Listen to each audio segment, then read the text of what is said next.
Chương 6. Giao tiếp, mạng lưới mối quan hệ tốt là tài sản của cuộc đời.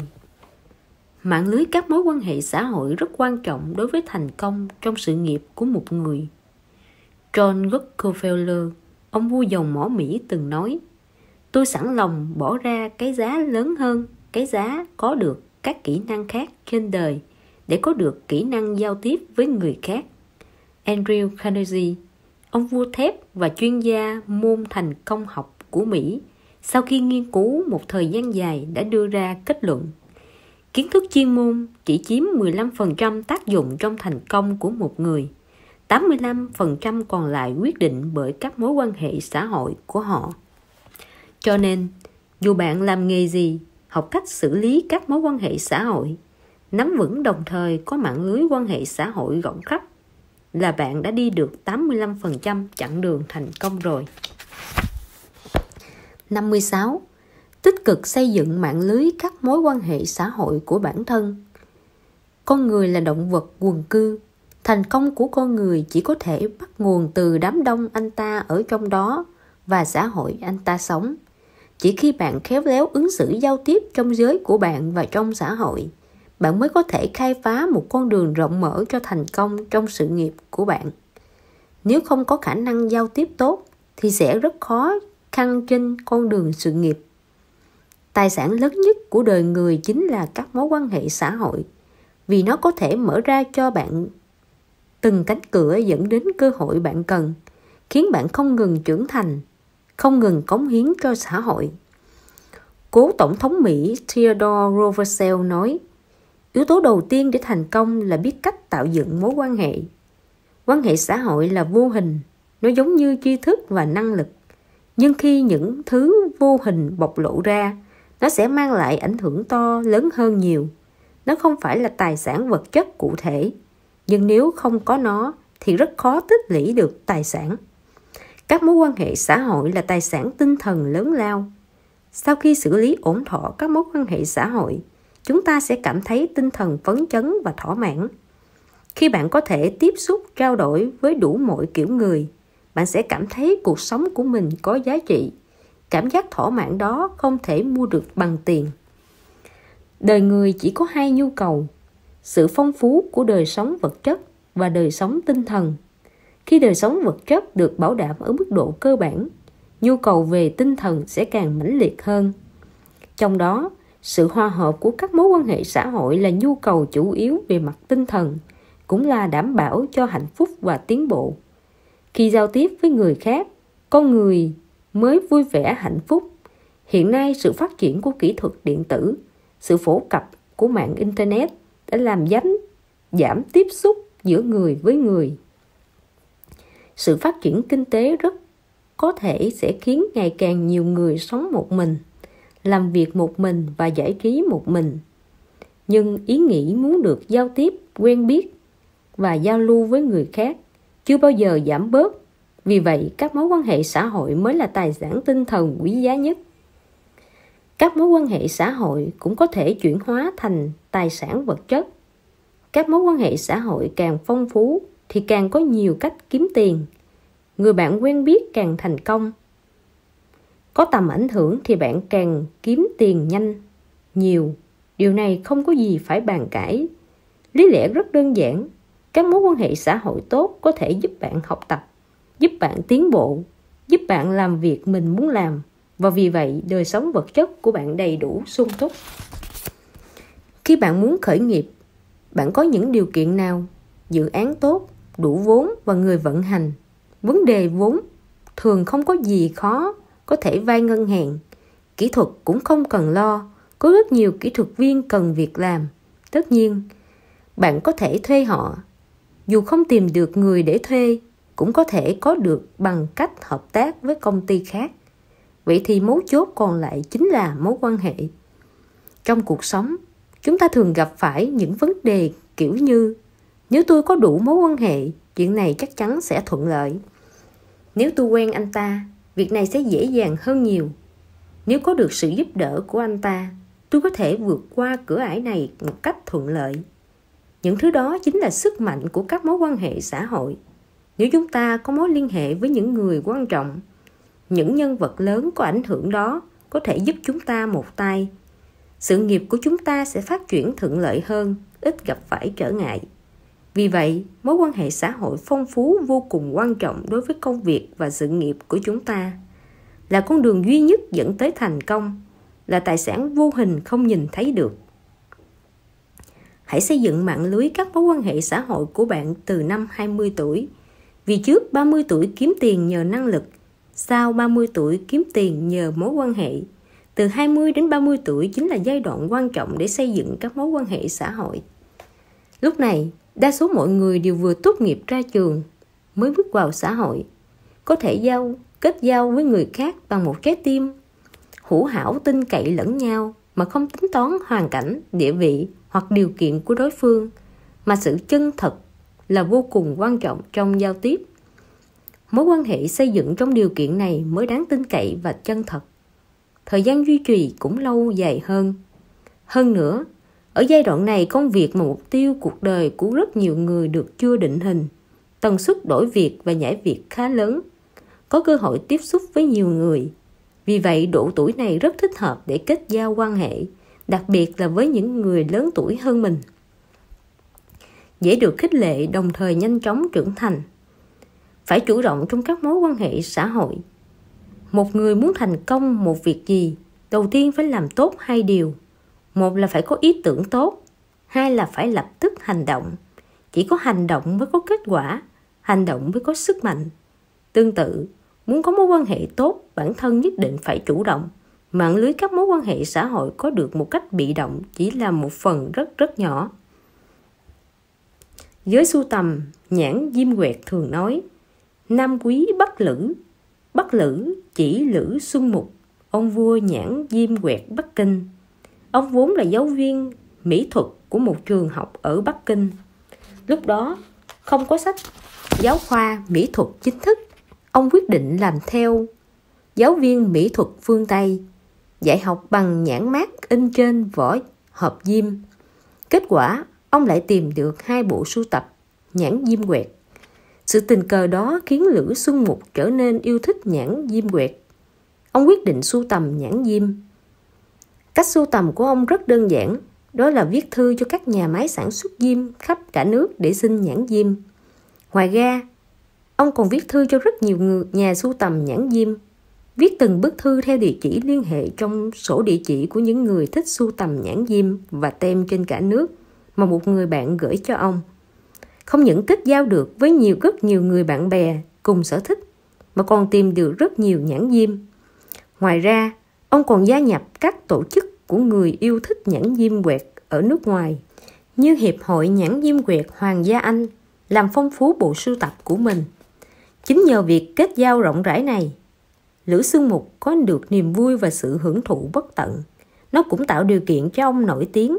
Lịch sử 14 năm sưu tầm và 200.000 chiếc nhãn diêm quẹt của ông khiến ông được vinh danh là vua nhãn diêm quẹt, nổi tiếng khắp Bắc Kinh. Thành công của Lữ Xuân Mục đến từ chính sự quảng cáo của ông. Chính mạng lưới các mối quan hệ rộng rãi mới giúp ông xây dựng quan hệ cho cả thế giới. Từ đó có được nhiều nhãn diêm hơn và đi tới thành công. Phải chủ động xây dựng mối quan hệ, nhưng càng cần phải duy trì nó. Những người mà bạn tiếp xúc chính là mối quan hệ của bạn. Nhưng làm thế nào chuyển hóa các mối quan hệ thành nguồn tài nguyên quan hệ xã hội? Làm thế nào để chuyển hóa tài nguyên quan hệ xã hội này thành tài nguyên sự nghiệp?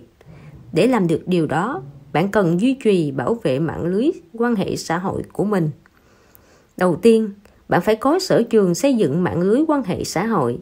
Bạn muốn làm quen với ai? Ai có thể giúp cho bạn mạng lưới quan hệ của bạn phong phú hơn? Làm thế nào để làm quen với anh ta? Biến người trong một vòng quan hệ trở thành bạn của bạn chính là bước đầu tiên để làm được điều đó. Thứ hai, giữ sự trung thành giữa bạn bè. Trong quan hệ bạn hẹp bè, nguyên tắc cơ bản nhất chính là cố gắng hết sức để người khác cảm thấy bạn đáng tin, đồng thời giành được sự tin cậy của họ. Thứ ba, ghi chép đầy đủ. Phải thường xuyên củng cố những hiểu biết về người mà bạn tiếp xúc. Đừng chỉ viết tên và số điện thoại hoặc cất giữ danh thiếp của họ. Bạn còn phải biết điểm bạn thấy hứng thú nhất về công việc và cách đối nhân, xử thế. sở thích hứng thú của anh ta và một số chi tiết trong cuộc sống đời thường. Tuy những chi tiết này không quan trọng, nhưng trong tương lai nó sẽ phát huy tác dụng rất lớn. Cuối cùng, giữ liên lạc. Chỉ khi bạn giữ liên lạc và thường xuyên gặp gỡ bạn bè, tình cảm đôi bên mới không phai màu theo thời gian. Cũng chỉ khi thường xuyên trò chuyện trao đổi mới khiến đối phương lập tức nghĩ tới bạn khi có thông tin và nguồn tài nguyên nào đó. Muốn xây dựng mạng lưới quan hệ xã hội một cách nhanh chóng và có hiệu quả, quan trọng nhất là phải nhận thức được tầm quan trọng của các mối quan hệ, có định hướng xây dựng mối quan hệ. Định hướng này bạn không thể học được mà cần phải tự tổng kết và trải nghiệm. 57. Chân thành là gốc rễ của việc làm người. Chân thành từ xưa đã được người đời đề cao là phẩm chất đạo đức truyền thống. Các bạn trẻ càng cần mở rộng, phát huy và đề cao phẩm chất đạo đức truyền thống này trong các mối quan hệ xã hội. Shakespeare từng nói, nếu muốn người khác chân thành, đầu tiên bản thân mình phải chân thành. Mỗi người chúng ta đều cần có mối quan hệ tốt đẹp.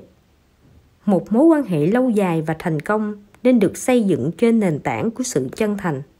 Chân thành vừa là nguyên tắc cơ bản, vừa là gốc rễ của giao tiếp xã hội. Đáng tin cậy là giấy thông hành để có được sự tôn trọng và tin tưởng. Phải biết rằng để duy trì tình bạn giữa người với người, điều quan trọng không phải là kỹ thuật mà là sự chân thành. Nói đến việc làm người chân thành, chúng ta thường coi nó đối lập với việc đối nhân xử thế khôn ngoan, cho rằng người chân thành không khôn ngoan, người khôn ngoan không chân thành. Thật ra đây là một cách nhìn phiến diện cực đoan. Mỗi người đều biết việc làm hay làm người đều không nên quá khôn ngoan. Con người nếu quá khôn ngoan thì dễ bị người khác ghét bỏ, khiến người khác tránh xa vì sự xảo trá. Tuy khôn ngoan không sai, nhưng nếu khôn ngoan đi ngược lại với nguyên tắc chân thành, thì nó sẽ mang tới rất nhiều khó khăn cho việc phát triển mạng lưới quan hệ và sự nghiệp sau này của bạn. Phải chân thành, không tùy tiện đưa ra lời hứa. Có câu, cẩn tắc vô ưu. Người chân thành khôn ngoan không hứa hẹn tùy tiện, bởi hứa thì dễ, làm thì khó. Cho nên trước khi quyết định đưa ra lời hứa, bạn cần phải cân nhắc rõ ràng mình có làm được hay không, hay là biểu hiện của việc có trách nhiệm với người khác. Trong thực tế, dù bạn có thân phận địa vị thế nào cũng đừng tùy tiện hứa hẹn. Có thể lời hứa của bạn sẽ ảnh hưởng đến kế hoạch của người khác. Có một lời ca rất hay, lời đã hứa là món nợ bạn mắc. Vì con người luôn có cảm xúc, bạn hứa mà không làm được, tất có thể sẽ khiến người khác đau khổ hay oán hận. Những ví dụ như vậy có vô số trong lịch sử. Chu U Vương giao ước với chư hầu đốt lửa trên đài phong hỏa, có nghĩa là vương thành lâm nạn, chư hầu phải hỏa tốc đến ứng cứu. Tuy nhiên, Chu U Vương đã rất nhiều lần đốt lửa lừa chư hầu đến, nhưng đều không phải có kẻ địch tấn công, mà là muốn làm nàng bao tự cười. Kết quả khi kẻ địch thật sự tấn công, Chu U Vương đốt lửa báo hiệu nhưng không ai tin nữa. Ai ai cũng biết người giữ chữ tín mới được mọi người công nhận, nhưng đồng thời phải biết rằng bản thân có thể thực hiện lời hứa hay không còn phụ thuộc vào năng lực và hoàn cảnh của bản thân. Cho nên khi bạn định hứa hẹn điều gì, nhất định phải lựa sức mình. Khi cảm thấy mình không chắc chắn có thể thực hiện lời hứa, đừng tùy tiện hứa hẹn với người khác, phải học cách chịu trách nhiệm với bản thân và người khác. Lời đã hứa thì phải thực hiện. Trong thực tế, chúng ta không tránh được việc hứa hẹn một vài điều với người khác. Như bạn hứa với ông chủ sẽ hoàn thành công việc đúng hạn, hứa với cha mẹ cuối tuần về nhà ăn cơm, hứa với người yêu tối nay đi xem phim. Dù bạn hứa như vậy lúc nào, ở đâu, bạn cũng phải chịu trách nhiệm với bản thân và người khác. Phải dùng hành động chứng minh bạn chân thành, cho người khác biết bạn làm tất cả vì lợi ích của họ. Như thế, bạn mới có thể để lại ấn tượng đẹp khi tiếp xúc với mọi người. Thế kỷ thứ 4 trước công nguyên, ở Syracuse, Hy Lạp cổ đại, nay thuộc Syria, Ý, một người trẻ tuổi tên là Pistius mạo phạm đến bạo chúa Dionysus và bị treo cổ. Perseus là một người con hiếu thảo. Anh ta xin được về nhà vĩnh biệt cha mẹ già rồi quay lại chịu tội, nhưng mãi không được bạo chúa đồng ý. Đúng lúc này, bạn anh là Damon đứng ra bảo đảm, đồng thời nói: nếu Perseus không quay lại chịu tội đúng hạn, tôi bằng lòng chịu tội thay anh ta. Như thế bạo chúa mới miễn cưỡng đồng ý. Ngày xử tội ngày một đến gần, nhưng không thấy bóng dáng Perseus đâu. Mọi người đều cười nhạo Damon ngu ngốc đến nỗi dùng tính mạng bảo đảm cho tình bạn. Damon bị đưa lên giá treo cổ, chuẩn bị chịu tội. Mọi người đều im lặng nhìn bi kịch sắp xảy ra. Đúng lúc này, bóng Perseus xuất hiện ở phía xa. Anh ta chạy trong mưa lớn, vừa chạy vừa hét: tôi quay lại rồi! Và vừa khóc vừa ôm chầm lấy Damon, vĩnh biệt bạn lần cuối. Lúc này tất cả mọi người đều khóc. Bạo chúa vì cảm động nên xá tội cho Perseus, đồng thời nói: ta sẵn lòng đánh đổi tất cả để có một người bạn như vậy. Chân thành là nền móng của tình bạn, là gốc rễ của việc làm người. Hiện nay, rất nhiều người tập trung chú ý vào kỹ năng giao tiếp. Thực ra làm vậy là đi ngược từ ngọn xuống gốc, khó mà đạt được hiệu quả giao tiếp. Không đủ chân thành thì có kỹ năng tốt đến mấy cũng chỉ có tình bạn nhất thời, khó mà giữ được tình bạn lâu dài. Còn lấy sự chân thành làm nền tảng thì tuy khả năng giao tiếp không tốt, cũng có thể có được người bạn chân thành. Tại sao rất nhiều người giàu mới nổi đều nhanh chóng lụi bại trong thời gian ngắn? Đó là vì một số người trong số họ sau khi trở thành triệu phú, tỷ phú liền bộc lộ tính xấu. Ví dụ trốn thuế, lật lọng trong làm ăn.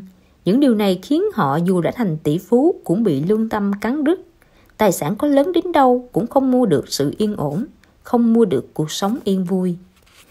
Nhà triết học nổi tiếng nước Pháp Jean-Jacques Rousseau hồi nhỏ từng làm thuê cho một nhà giàu. Một hôm bị phát hiện ăn trộm của chủ nhân một cái thắt lưng. Để chối bỏ trách nhiệm, Rousseau một mực nói thắt lưng là do bà Biếp tặng mình. Nhưng bà Biếp vốn là người thật thà, mọi người đều không tin bà ấy lấy trộm. Bèn gọi bà ấy đến đối chất đến trực tiếp với Rousseau. Bà Biếp hoàn toàn không biết chuyện này, nhưng Rousseau vì sợ tội nên dù bà Biếp nói thế nào vẫn tiếp tục đổ lỗi cho bà. Do đôi bên không thừa nhận, quản gia quyết định đuổi việc cả hai người, đồng thời nói với họ: người nói dối chắc chắn sẽ phải chịu trừng phạt của lương tâm. Lương tâm sẽ tìm lại công bằng cho người vô tội. Quả nhiên, sau đó Rousseau luôn bị lương tâm giày vò. 40 năm sau, ông viết chuyện này vào cuốn Những lời bộc bạch, lấy đó khuyên ngăn mọi người phải sống chân thật, đừng tùy tiện bôi nhọ người khác. Nếu không, sẽ mãi mãi phải sám hối, lương tâm dai dứt cả đời. Đúng như Denis Diderot đã nói, nếu đạo đức bại hoại thì niềm vui cũng mất. Muốn trở thành một người có phẩm chất đạo đức cao sang thì phải chân thành giữ chữ tín, đối xử thẳng thắn chân thật với người khác. Chỉ khi có những nguyên tắc đạo đức này mới có thể khiến bạn có hành vi tốt, gia đình hòa thuận, đất nước thịnh vượng. 58. Cố gắng kết giao với người thành công. Dù bạn muốn kiếm tiền nhiều hơn hay muốn mở rộng các mối quan hệ, đối với bạn, kết giao với người thành công đều vô cùng quan trọng. Phương Tây có một câu cách ngôn nổi tiếng về vấn đề này: điều quan trọng không phải là bạn biết gì, mà là bạn quen ai. Có một lý thuyết kết bạn gọi là lý thuyết cánh diều. Ở trên không trung, phải cố gắng bám vào con diều bay cao hơn, nhanh hơn mình, đồng thời phải tách khỏi những con diều bay chậm, thấp đang kéo mình lại. Lý thuyết này tuy có vẻ lạnh lùng, vô tình, nhưng nghĩ kỹ thì vẫn có lý. Hơn nữa, điều này cũng phải phù hợp với nguyện vọng bản năng trong nội tâm con người. Nghèo cũng phải sống cho đàng hoàng, ngu tầm ngu, mã tầm mã. Muốn trở thành người như thế nào thì phải chơi cùng người như thế nấy. Muốn thành công thì phải tiếp xúc nhiều với người thành công. Khi mở rộng lý thuyết kết bạn sang công việc và khởi nghiệp thì nó có ý nghĩa sâu xa hơn nhiều. Hầu hết những người bắt đầu đi làm và khởi nghiệp vì thường ngày bận rộn, có nhiều việc lo nghĩ, nhiều việc cần giải quyết gấp, nên thường hay lơ là việc kết bạn. Nhưng vấn đề là trong quá trình làm việc và khởi nghiệp, Muốn thành công thì không thể bỏ qua những người bạn đã thành công trước bạn. Tiếp cận người thành công, học hỏi người thành công, nghiên cứu sâu và tỉ mỉ nguyên tắc thành công của họ sẽ giúp chúng ta bớt phạm sai lầm, là một trong những con đường tắt để đi đến thành công. Mạng lưới quan hệ rộng lớn là một trong những phương thức chủ yếu để bạn thành công. Người nhiều bạn bè có thể có nhiều bạn bè hơn nhờ sức ảnh hưởng của những người bạn. Người kết giao với nhiều người thành công sẽ có nhiều bạn bè, là người thành công hơn. Vì thế, tiếp cận người thành công sẽ khiến mạng lưới quan hệ của bạn ngày càng rộng, sẽ khiến các mối quan hệ của bạn ngày càng chất lượng. Từ thành công đi tới thành công sẽ hiệu quả gấp bội. Không khí thành công rất quan trọng. Nếu xung quanh bạn toàn không khí buồn rầu, oán trách, chắc chắn bạn cũng sẽ bị ảnh hưởng, từ đó dậm chân tại chỗ. Vì thế, muốn thành công thì phải thiết lập không khí thành công xung quanh mình. Vậy nên hãy chọn người thành công để làm bạn. Như vậy cũng chính là chọn tâm thái tích cực, thái độ tự tin và tinh thần quyết thành công để bắt đầu thực hiện mục tiêu. Một người dù có tinh thần cầu tiến, có tầm nhìn tốt, có năng lực tốt đến đâu thì trên con đường tiến tới thành công vẫn luôn cần có một người hướng dẫn và giúp đỡ. Thành công của bất kỳ ai đều không thể tách rời sự giúp đỡ của người khác. Người đó chắc chắn phải là người thành công. Bạn có thể tham khảo kinh nghiệm và mô hình thành công của anh ta để có thể đạt được hiệu quả lớn trong một thời gian ngắn. Cựu Tổng thống Mỹ Bill Clinton, năm 17 tuổi từng lập mục tiêu trở thành một nghệ sĩ âm nhạc, đồng thời luôn nỗ lực tiến đến mục tiêu đó. Nhưng sau khi gặp Tổng thống Mỹ lúc đó là Kennedy ở Nhà Trắng, ông bị thu hút bởi vẻ đẹp nhân cách của Kennedy, quyết định từ bỏ giấc mơ làm nghệ sĩ âm nhạc để trở thành một chính trị gia. Từ đó, thay đổi cuộc đời và hướng đi sự nghiệp. Có thể nói, Kennedy có ảnh hưởng vô cùng lớn trong sự nghiệp cuộc đời của Lincoln. Nếu không gặp và kết giao với Kennedy, thì cũng không có cựu Tổng thống Bill Clinton. Nhiều nhất là chúng ta có thêm một nghệ sĩ âm nhạc nổi tiếng mà thôi. Kết giao với người thành công vô cùng quan trọng đối với tâm thái và sự nghiệp của chúng ta. Nhưng kết bạn không phải là ngồi đợi bạn bè đến với mình, mà cần chủ động, nhất là khi kết giao với người thành công. Muốn làm được điều này, đầu tiên phải giữ tâm thái nhiệt tình muốn kết bạn. Vì không phải bạn muốn là có thể kết bạn với người thành công. Họ bận rộn hơn bạn và rất khó tiếp cận. Hơn nữa, trước mặt họ có những người bạn thành công hơn đang chờ họ kết giao. Vậy phải làm thế nào? Bạn phải duy trì được tâm thái nhiệt tình muốn kết bạn, chủ động tiếp cận những người này. Như vậy khi cơ hội đến mới có thể nắm lấy. Ngoài ra, khi không có điều kiện kết giao, bạn có thể tìm hiểu quá trình và phương thức thành công của họ qua sách vở, diễn thuyết, lớp bồi dưỡng và sách điện tử. Không ngừng suy ngẫm tìm tòi. Từ đó tự nhiên sẽ có cảm nhận và lĩnh hội được phần nào. Làm quen với người thành công, bạn còn cần giải phóng mình, tìm nhiều con đường khác nhau để tiếp cận họ, chứ không chỉ giới hạn trong các mạng lưới quan hệ bạn thường tiếp xúc, trừ khi bản thân bạn đã là một người ở vị trí rất cao rồi. Sinh viên có thể tham gia các hội nhóm trong trường, làm tình nguyện viên cho các hoạt động quan trọng. Buổi diễn thuyết của người thành công, các cuộc triển lãm, hội chợ bên ngoài trường học, sinh viên mới tốt nghiệp cố gắng vào các công ty lớn hàng đầu, làm quen với những người thành công qua công việc. Người đã có kinh nghiệm làm việc nhất định có thể làm quen với người thành công thông qua bạn bè hoặc tham gia hội thảo, diễn đàn của người thành công tham dự. Năm 2005, Mạc Thiên Toàn, tổng giám đốc của trang web Tìm Nhà đã dùng bữa tối với chủ tịch hội đồng quản trị của công ty Trader là John McBain. Hai người trò chuyện rất hợp. John cũng đánh giá cao triển vọng của trang Tìm Nhà. Thế là John định đầu tư 22,5 triệu đô la Mỹ vào trang web Tìm Nhà để lấy 15% cổ phần.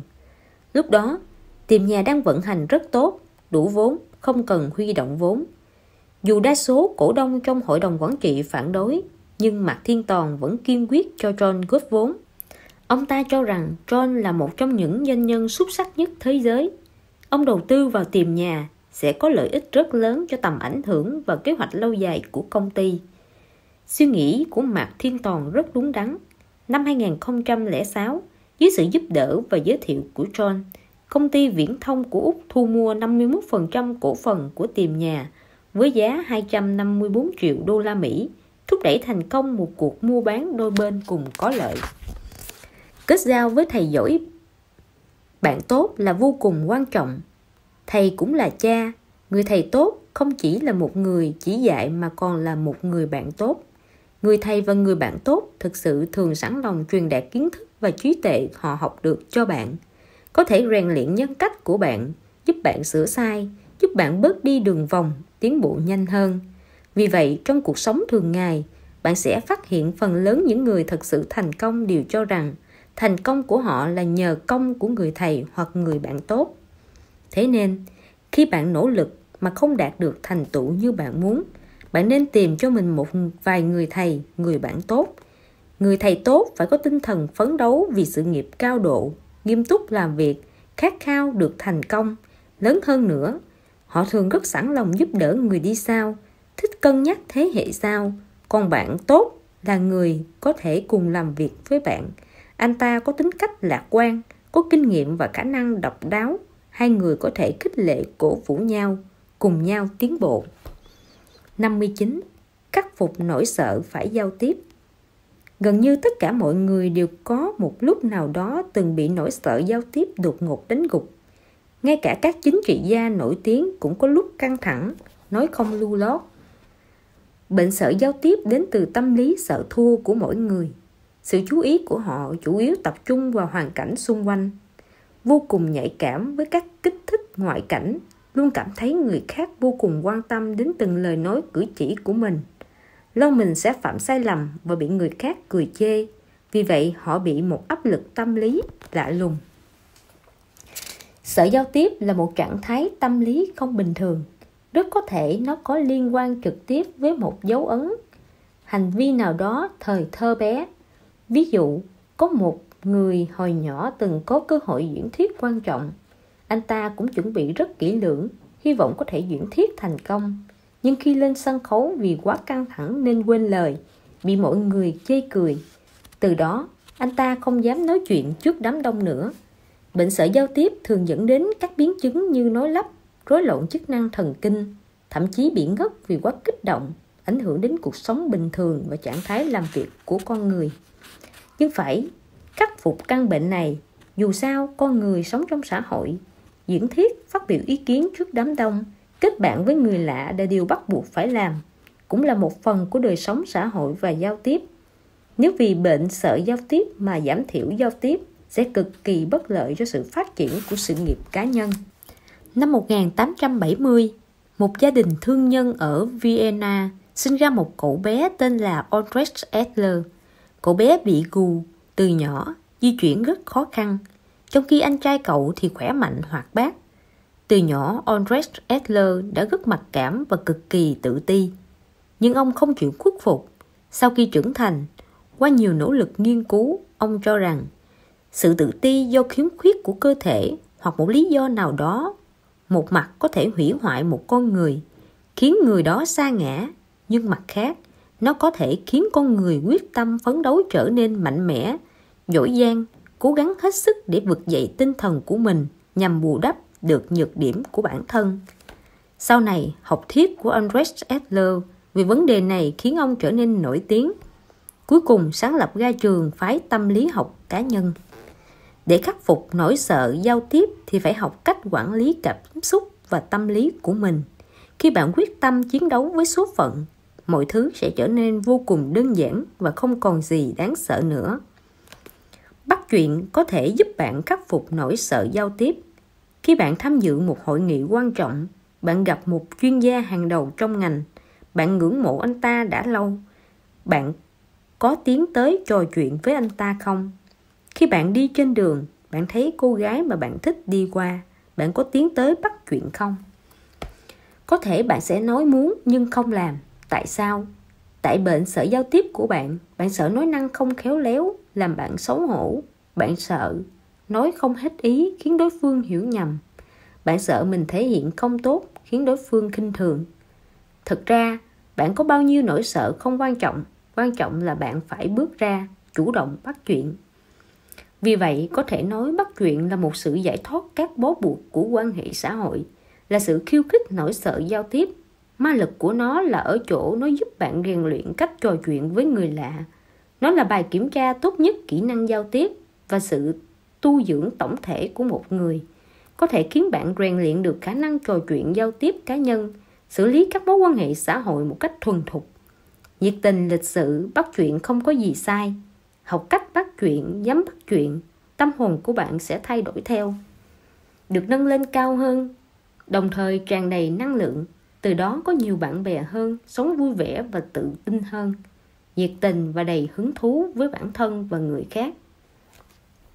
Trương Nhiễm là nhân viên thực tập của một công ty lớn. Cô lúc nào cũng lặng lẽ, không có gì nổi bật. Một hôm sau khi ăn trưa xong, cô và đồng nghiệp đi thang máy xuống lầu, thì một người nước ngoài cũng vào thang máy ấn tầng 5.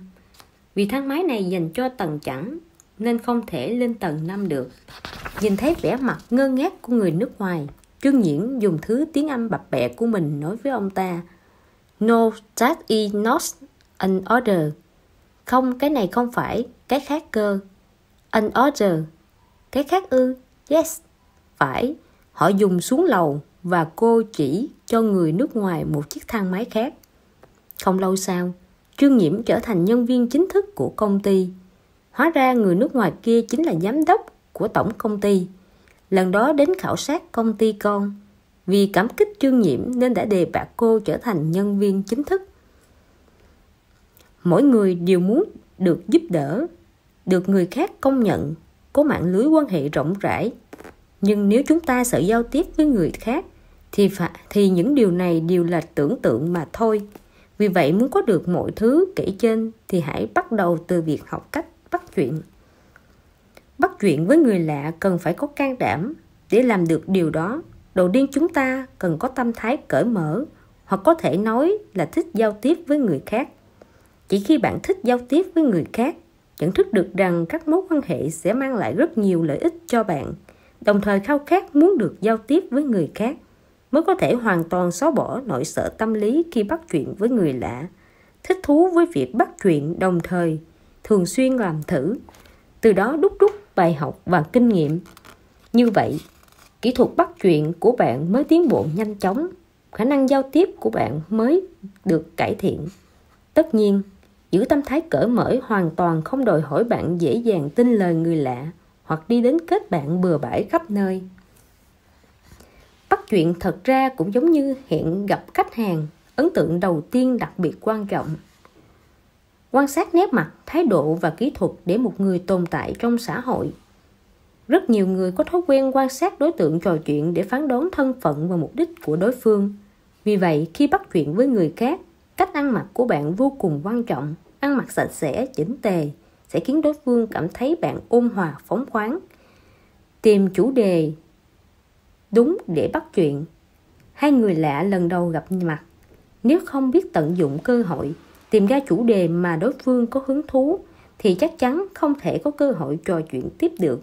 Vì thế, chủ đề bắt chuyện vô cùng quan trọng.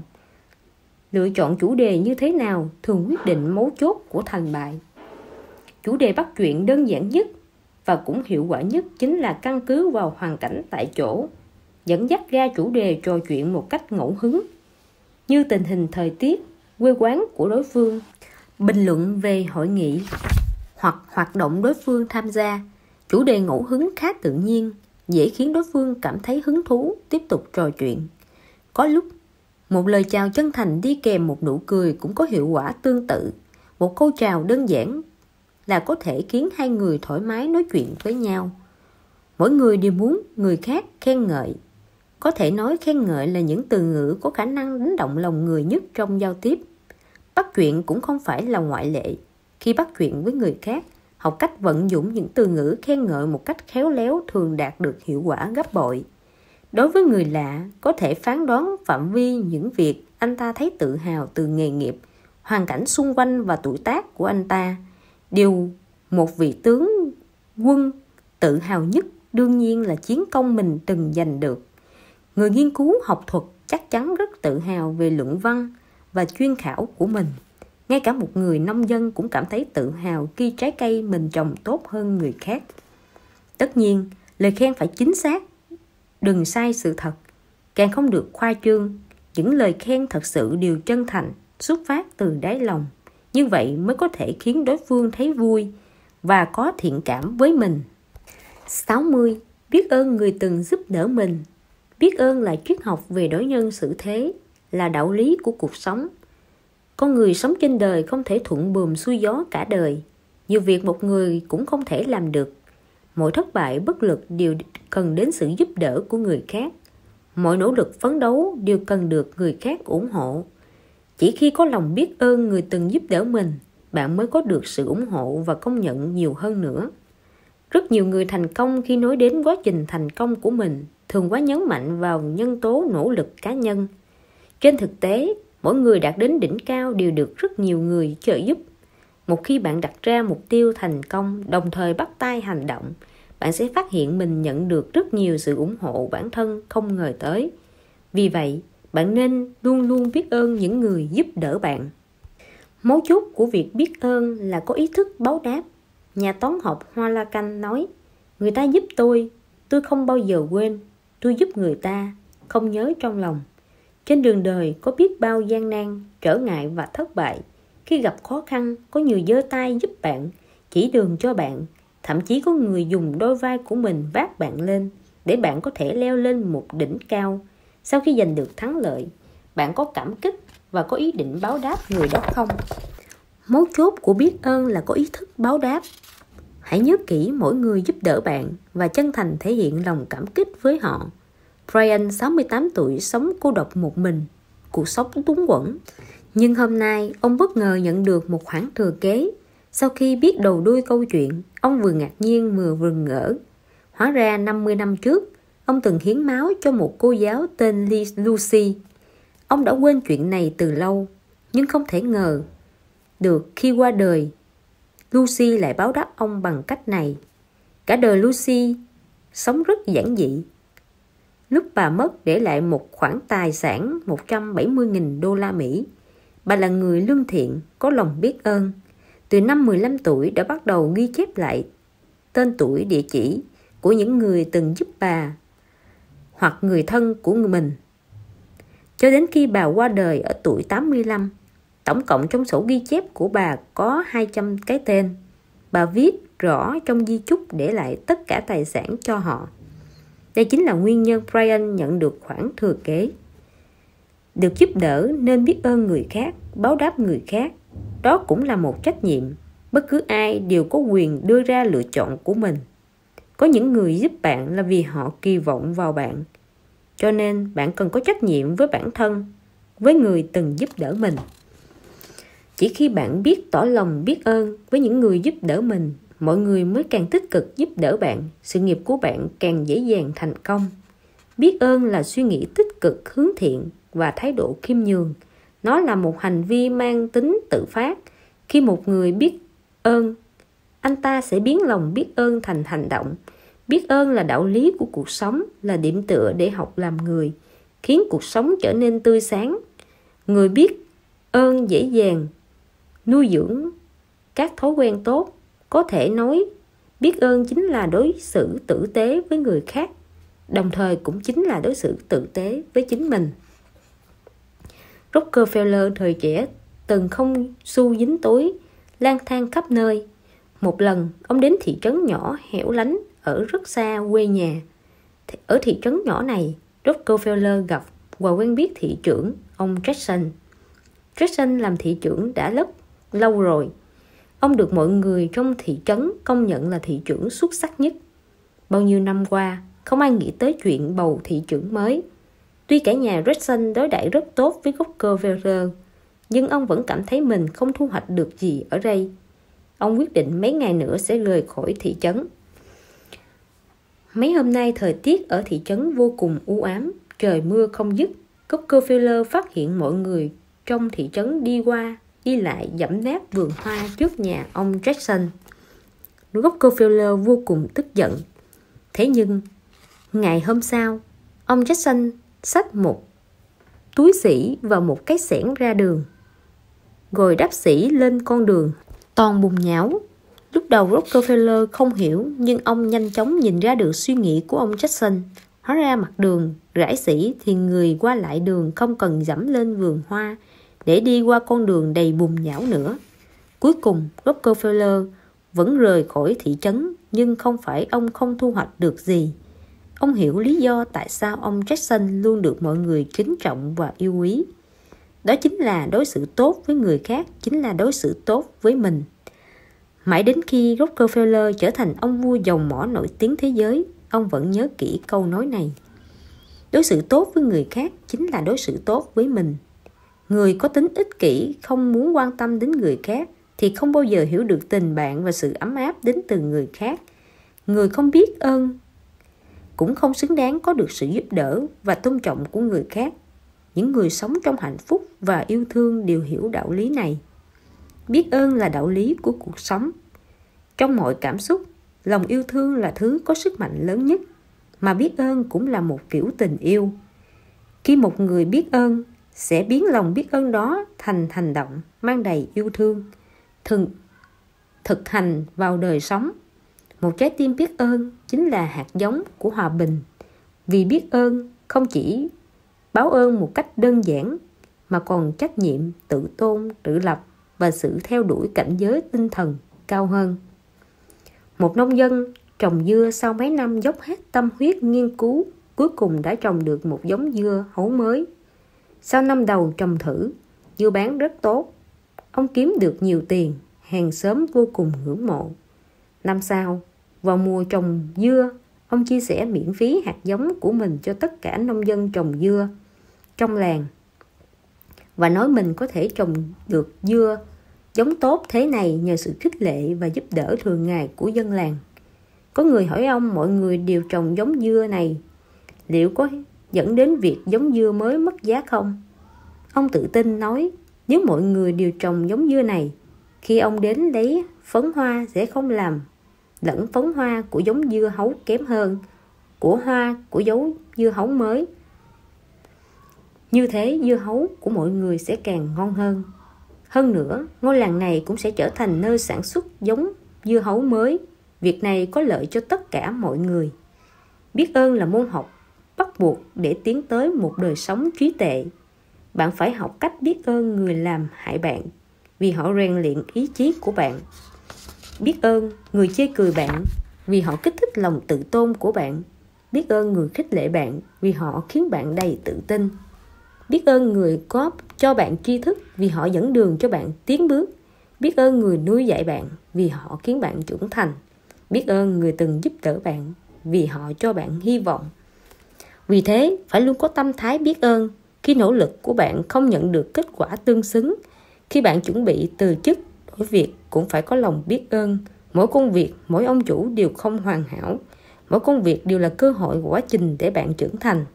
Vì vậy, bạn cũng phải biết ơn những đồng nghiệp tốt bụng, những hành khách đáng mến, những ông chủ nghiêm khắc. Họ đều là kinh nghiệm đáng học hỏi trong cuộc đời. Nếu bạn luôn giữ lòng biết ơn, bạn sẽ càng thêm yêu cuộc sống, luôn hướng về mọi điều tốt đẹp trong cuộc sống. Từ đó, cuộc sống của bạn cũng sẽ càng thêm đẹp đẽ. 61. Nhất định phải học cách khen ngợi người khác. Shakespeare từng nói, khen ngợi là ánh dương chiếu lên tâm hồn con người. Thực ra trong cuộc sống và công việc, mỗi người đều có tâm lý kỳ vọng, không muốn bị ai đối xử lạnh nhạt. Ở bất cứ nơi nào cũng đều mong mình được tôn trọng. Đó là điều thường tình của con người, là bản tính của con người. Vì vậy, khi giao tiếp với người khác, hãy học cách phát hiện ưu điểm của đối phương, học cách khen ngợi đối phương. Đó là sự công nhận đối với hành vi nhân cách, kết quả làm việc của người khác. Đồng thời, nó cho thấy ta có một tấm lòng rộng mở. Khi giao tiếp với người khác, nó thường đem lại hiệu quả rất tốt. Năm 1921, vua thép Andrew Carnegie từng bỏ ra số tiền lương một năm là $1.000.000 để mời George Watt làm tổng giám đốc. Việc này gây chấn động xã hội lúc đó. Rất nhiều nhà báo hỏi Carnegie tại sao lại trả lương cho anh ta cao như thế. Carnegie đáp, vì anh ta rất giỏi khen ngợi người khác. Đó cũng là bản lĩnh đắt giá nhất của anh ta. Carnegie tin chắc việc khen ngợi người khác có thể mang lại lợi ích cho mình. Ông tự viết lời đề trên bia mộ cho mình như sau: Đây là nơi an nghỉ của một người hiểu được làm thế nào để khiến những người thông minh hơn ông ta vui vẻ hơn. Trong quá trình tích lũy của các mối quan hệ, biết cách khen ngợi người khác là cách tốt nhất để giành được sự công nhận và quan tâm của đối phương. Khen ngợi là nghệ thuật của ngôn từ, giúp bạn đạt được thành công trong cuộc sống và giao tiếp xã hội. Khen ngợi là kỹ năng giao tiếp hiệu quả nhất. Audrey Hepburn, nữ diễn viên điện ảnh và nhạc kịch nổi tiếng, từng nói: đôi mắt đẹp là đôi mắt biết nhìn thấy ưu điểm của người khác. Đôi môi quyến rũ là đôi môi nói ra những lời thân thiện và hữu hảo. Khi con người giao tiếp với nhau, khó nhất chính là sự giao tiếp của tâm hồn. Nhưng thực ra, đi vào tâm hồn của người khác không phải là việc quá khó, vì ngôn từ là cầu nối để con người giao tiếp với nhau. Mà khen ngợi người khác một cách chân thành chính là con đường tốt nhất để đi vào tâm hồn người khác. Mỗi người đều nghĩ mình quan trọng, đều khao khát được thế giới bên ngoài công nhận, từ đó cảm thấy giá trị tồn tại của bản thân. Vì thế, mỗi người đều hy vọng có được sự chú ý và coi trọng của người khác, đều khao khát được người khác khen ngợi.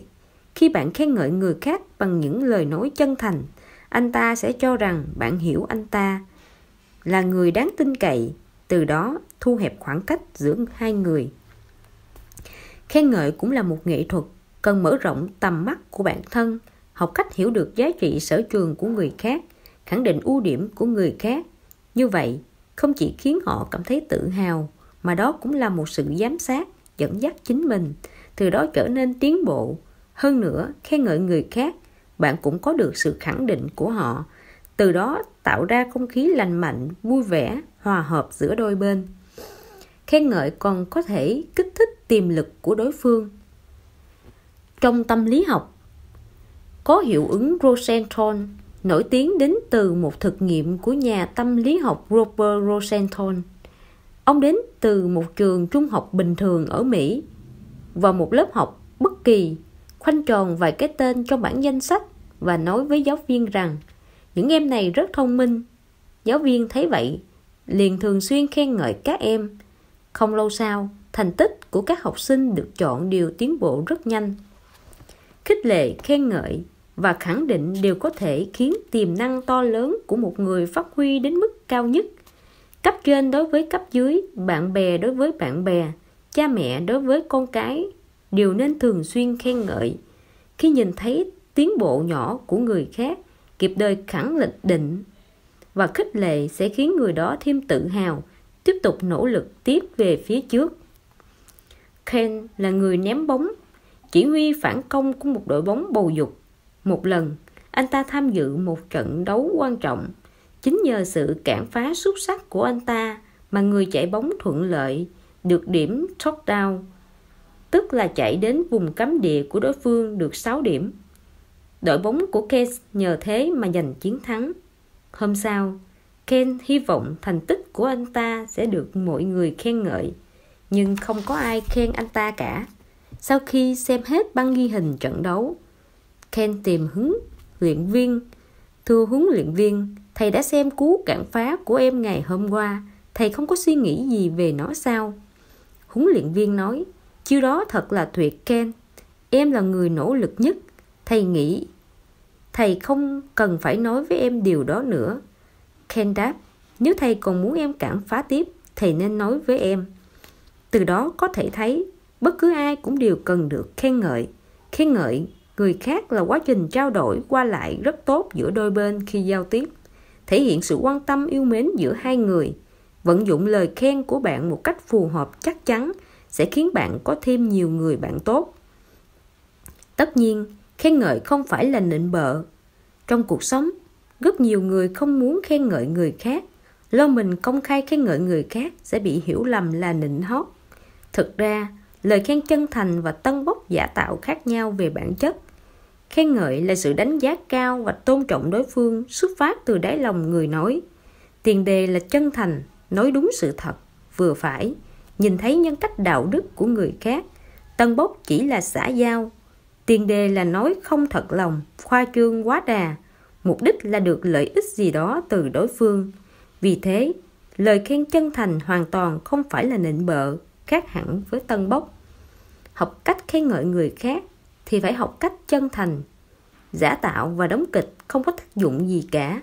Chỉ có lời khen chân thành mới khiến đối phương thấy sung sướng. Lời khen không thật lòng chỉ khiến người ta cho bạn là đang nịnh hót, khiến người ta thấy kinh bỉ và đáng ghét. Vì thế, khi khen ngợi người khác, tốt nhất hãy nói đúng sự thật. Nói một cách cụ thể vào vấn đề, như vậy sẽ không có vẻ quá chung chung, trống rỗng, không bị đánh giá là đang nịnh bợ. Ví dụ, sau khi học được một bài viết của người nọ, thay vì khen ngợi người ta thật là có tài, đúng là một tài năng, bạn có thể nói, bạn viết hay lắm, ngòi bút sắc bén, tư tưởng rộng mở, tôi đặc biệt thích đoạn này. Có thể nói, học cách khen ngợi người khác không khó, chỉ cần có thể phát hiện điểm đáng khen của người khác, diễn đạt bằng cách những lời chân thành thật lòng, đúng sự thật, là bạn đã nắm được cốt lõi của việc khen ngợi người khác rồi. Loại người gặp lãnh đạo liền nói có trình độ, gặp người béo liền nói đầy đặn, gặp người gầy liền nói mảnh mai, không hề khen ngợi người khác thật lòng, mà là đang nói xã giao. Nếu muốn chân thành khen ngợi người khác thì phải để tâm chú ý đối phương, phát hiện đồng thời thẳng thắn thừa nhận ưu điểm và mặt tích cực riêng của đối phương. Lời khen như vậy mới có thể có mục tiêu rõ ràng, nói đúng sự thật. 62. Học kỹ năng từ chối. Giúp người là gốc rễ của niềm vui, nhưng là một người tốt, ai nói gì cũng đồng ý, không hề dễ dàng. Yêu cầu của người khác thường sẽ vừa có yêu cầu hợp lý, vừa có yêu cầu vô lý. Có những yêu cầu thậm chí còn ảnh hưởng đến cuộc sống bình thường hoặc kế hoạch của bạn. Ta thường xuyên bắt gặp tình huống dưới đây trong cuộc sống. Bạn đang bận sắp xếp tài liệu của một khách hàng quan trọng hẹn gặp vào ngày hôm sau. Cấp trên của bạn đi tới nói, phiền cậu xử lý văn bản này trước, gấp lắm đấy. Bạn chờ mãi mới nhận được lương, chuẩn bị dùng khoản tiêu vặt trong tiền lương mua một món đồ mình thích đã lâu, nhưng bạn của bạn lại đến mượn tiền. Bạn đi làm cả tuần, cuối tuần muốn ngủ nhiều một chút, nhưng bạn thân của bạn đột nhiên gọi điện nói muốn bạn đi dạo phố với cô ấy.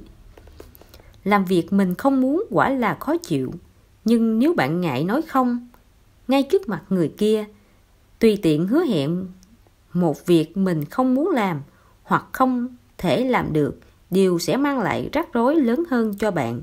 Vì thế, tuy rất khó nhưng bạn phải học cách từ chối. Từ chối là một nghệ thuật giao tiếp. Đời người là một quá trình không ngừng từ chối.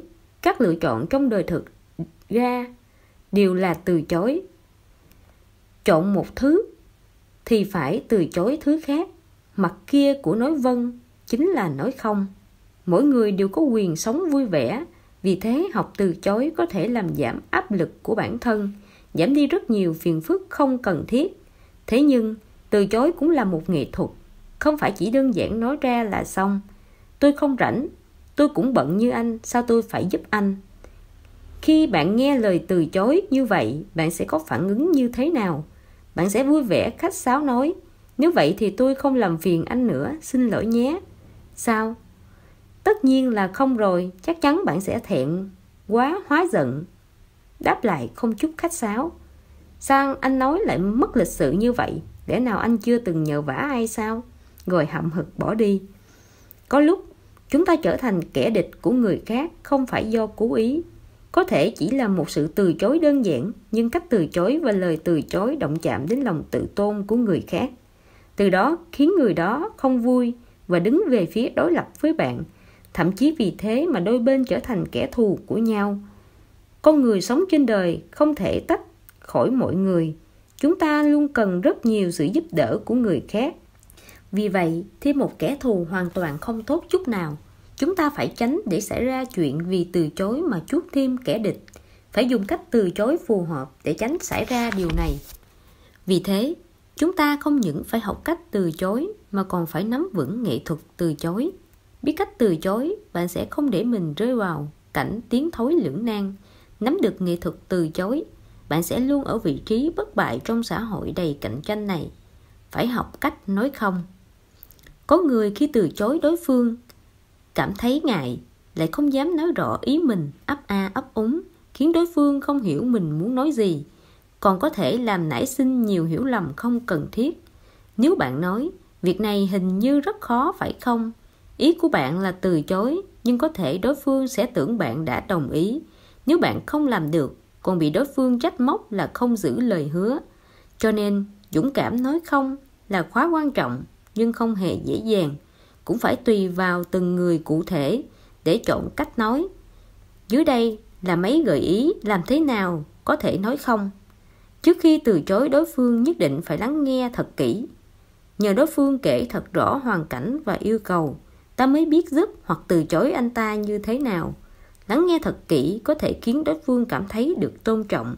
Khi đó bạn khéo léo thể hiện lập trường từ chối của mình, có thể tránh làm tổn thương đến tình cảm của đối phương một cách hữu hiệu.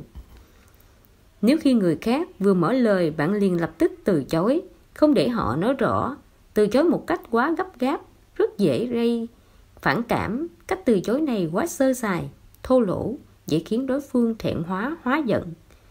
Ngoài ra, khi bạn từ chối người khác, cần cân nhắc thời gian từ chối để tránh làm lỡ kế hoạch của đối phương. Con người thường quen dùng cái cớ, phải cân nhắc cẩn thận đã, không muốn trực tiếp từ chối đối phương, trong lòng hy vọng dùng việc kéo dài thời gian để đối phương biết khó mà lui, hoặc để đối phương không đợi được, tự động chọn các cách khác. Nhưng cách làm này là sai lầm. Nếu không muốn lập tức từ chối trước mặt người kia, nên nói rõ với họ thời gian suy nghĩ để thể hiện thành ý của mình. Nhưng trước khi hết thời gian suy nghĩ phải đưa ra câu trả lời. Nếu vẫn không muốn từ chối trực tiếp, có thể dùng cách nói qua điện thoại. Ngoài ra, sẽ dễ từ chối đối phương ở một nơi ít người hơn. Đối phương cũng dễ chấp nhận lời từ chối hơn. Có lúc từ chối là một quá trình lâu dài. Đối phương có thể sẽ đưa ra một yêu cầu tương tự vào nhiều thời điểm không cố định. Nếu bạn có thể hóa bị động thành chủ động, cứ cách một thời gian liền chủ động quan tâm tình hình của đối phương, đồng thời cho đối phương hiểu nỗi khó xử và lập trường của mình, có thể giảm thiểu sự khó xử và ảnh hưởng khi từ chối. Sự quan tâm, kiên trì xuất phát từ nội tâm vô cùng quan trọng khi từ chối người khác. Nếu chỉ từ chối qua lao cho có, rất dễ khiến đối phương cảm thấy bạn không chân thành, gây tổn thất to lớn cho mối quan hệ của bạn. Vận dụng lời nói hài hước, từ chối yêu cầu của đối phương một cách khéo léo, có thể khiến tâm trạng không vui vì bị từ chối của đối phương khá hơn. Cố Tổng thống Mỹ Franklin Roosevelt từng chỉ huy trong hải quân. Một lần, một người bạn thân hỏi ông về tình hình căn cứ tàu ngầm kiểu mới của Mỹ.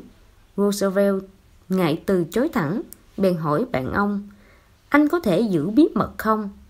Có, Roosevelt cười nói, tôi cũng thế.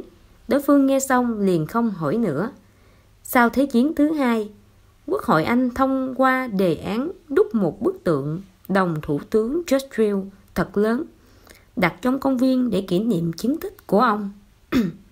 Nhưng Churchill không muốn làm như vậy. Ông nói, cảm ơn ý tốt của mọi người, nhưng tôi sợ chim chóc sẽ đi bậy trên tượng mất, nên thôi đừng đúc làm gì. Nghe lời từ chối hài hước ấy, xong Quốc hội nhanh chóng hủy đề án này. Không biết từ chối chỉ có thể khiến bạn vô cùng mệt mỏi, gặp đủ phiền phức. Trong công việc và cuộc sống, chúng ta không cần phải đồng ý mọi yêu cầu của người khác. Học cách từ chối chính là học cách giảm áp lực cho mình. Học cách cho mình thư giãn. Nếu vì từ chối mà mất bạn lại không phải là do kỹ năng từ chối của bạn có vấn đề, thì chỉ có thể là lỗi của người bạn đó. Anh ta không hoàn toàn tôn trọng bạn. Mất bạn bè như vậy cũng không có gì đáng tiếc. 63. Tôn trọng và đối xử tử tế với đối thủ của bạn. Trong cuộc sống, chúng ta không thể thiếu đối thủ. Hồi nhỏ bạn có một quả táo, anh chị của bạn chính là đối thủ của bạn. Khi đi học, bạn cùng lớp chính là đối thủ của bạn. Khi yêu, bạn sẽ có tình địch. Đi làm, đồng nghiệp chính là đối thủ của bạn. Sau khi khởi nghiệp, công ty cùng ngành chính là đối thủ. Thế nhưng, chúng ta cần có bạn bè, cũng cần có đối thủ. Nếu giới tự nhiên không có cạnh tranh, sẽ không có chuyện kẻ mạnh thì tồn tại, còn kẻ yếu bị đào thải. Cũng không có sự tiến hóa của thế giới động vật. Đối thủ có thể kích thích lý trí của bạn. Có một đối thủ cạnh tranh thường mang lại sự trưởng thành về lâu dài. Rất nhiều người đều coi đối thủ là cái gai trong mắt, cái dầm trong tim, là mối họa lớn, chỉ muốn lập tức loại bỏ. Thực ra nếu nghĩ ngược lại, bạn sẽ phát hiện có một đối thủ cân tài cân sức là một may mắn, vì đối thủ khiến năng lực cạnh tranh của bạn mạnh hơn. Khi động vật không có đối thủ, nó sẽ trở nên thiếu sức sống. Tương tự, nếu một người không có đối thủ cạnh tranh, anh ta sẽ ngày càng lười biếng, bằng lòng với hiện tại, cam tâm làm một kẻ bình thường. Chỉ khi có đối thủ, anh ta mới có ý thức về nguy hiểm, mới càng nỗ lực phấn đấu, thay đổi cái cũ, mạnh mẽ tiến lên. Nếu không sẽ bị đào thải, thay thế. Như vậy anh ta mới có năng lực cạnh tranh để tiến thêm một bước nữa trên con đường sự nghiệp. Có một người mở quán ăn trên một con đường nhỏ. Đây là quán ăn duy nhất ở đó. Vì không hề bị cạnh tranh nên doanh thu rất ổn định. Chủ quán vì vậy rất yên tâm. Cuộc sống cứ bình lặng trôi qua như thế. Ai ngờ cửa hàng quần áo ở bên kia đường đóng cửa. Có người khác thuê lại và tiến hành trang hoàng sửa sang, mở ra một quán ăn. Vì quán ăn mới đó được trang hoàng đẹp đẽ, giá cả phải chăng nên rất đông người đến ăn. Bởi thế mà quán ăn của ông chủ bên này đã mất đi một lượng khách đáng kể. Khi chủ quán đứng giữa cửa hàng vắng khách của mình, nhìn cửa hàng đối diện khách khứa đông nghịch, trong lòng anh ta rất bực bội. Để sinh tồn, anh ta đành phải bố trí, điều chỉnh lại cửa hàng của mình, đồng thời mời một đầu bếp mới đến để thay đổi thực đơn. Để có nhiều khách hơn, anh ta lại bắt đầu bán thêm cả đồ ăn sáng. 1 tháng sau, lợi nhuận của anh ta đã tăng gấp 3 lần trước kia. Bây giờ anh ta mới hiểu trên thực tế anh ta nên cảm ơn đối thủ. Chính sự xuất hiện của đối thủ đã kích thích dây thần kinh lười biếng của anh ta, kích thích ý chí chiến đấu của anh ta, từ đó tạo ra thời kỳ huy hoàng mới cho cửa hàng. Có một câu rất hay, hai đối thủ giúp nhau thành công. Thực ra nếu nghĩ kỹ, bạn sẽ phát hiện rất nhiều thành công trong sự nghiệp của chúng ta đều là do đối thủ cạnh tranh giúp ta đạt được. Khi áp lực đối thủ mang lại cho bạn càng lớn, thì động lực tiến bước của bạn càng mạnh. Khi đối thủ tiến bộ càng nhanh, thì tốc độ bạn nâng cao năng lực bản thân cũng càng nhanh. Người đưa bạn lên bục nhận giải thưởng không phải là bạn bè, mà là đối thủ của bạn. Tôn trọng đối thủ chính là tôn trọng mình. Đối thủ gây áp lực cho bạn, đồng thời mang lại động lực cho bạn. Trong thời kỳ sinh viên, động lực của bạn chính là vượt qua người có thành tích cao hơn bạn. Bạn phải không ngừng cố gắng mới có thể vượt qua. Trong công việc cũng vậy, phát hiện và học hỏi điểm mạnh của đối thủ, tìm điểm yếu của anh ta mới có thể biết người, biết ta.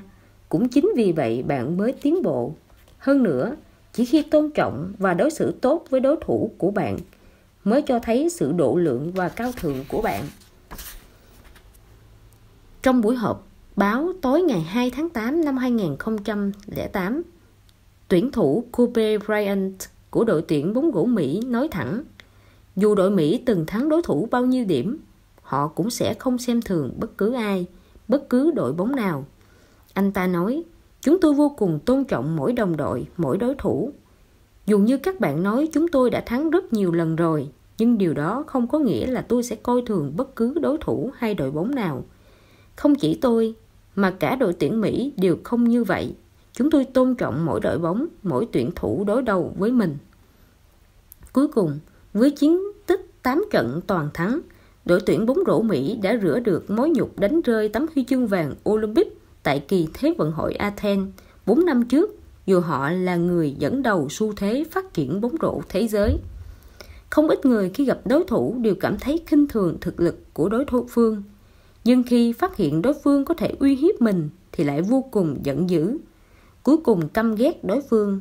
Với thái độ như vậy, sao có thể phát hiện ưu khuyết điểm của đối thủ đồng thời lấy sở trường của đối phương bù đắp cho sở đoạn của mình? Vì thế, đối xử tốt với đối thủ mới là đối xử tốt với chính mình, mới thể hiện sức mạnh nhân cách và trí tuệ sinh tồn của bạn. Nhà vô địch Quyền Anh hạng nhẹ của Mỹ từng đoạn chức vô địch thế giới có một thói quen. Trước mỗi trận đấu, ông đều nghiêm túc cầu nguyện một lúc. Có người bạn hỏi ông, anh đang cầu xin mình đánh thắng trận đấu này à? Ông lắc đầu nói, Nếu tôi cầu xin được thắng trận đấu, đối thủ của tôi cũng cầu xin đánh thắng trận đấu. Như vậy là làm Thượng Đế khó xử rồi.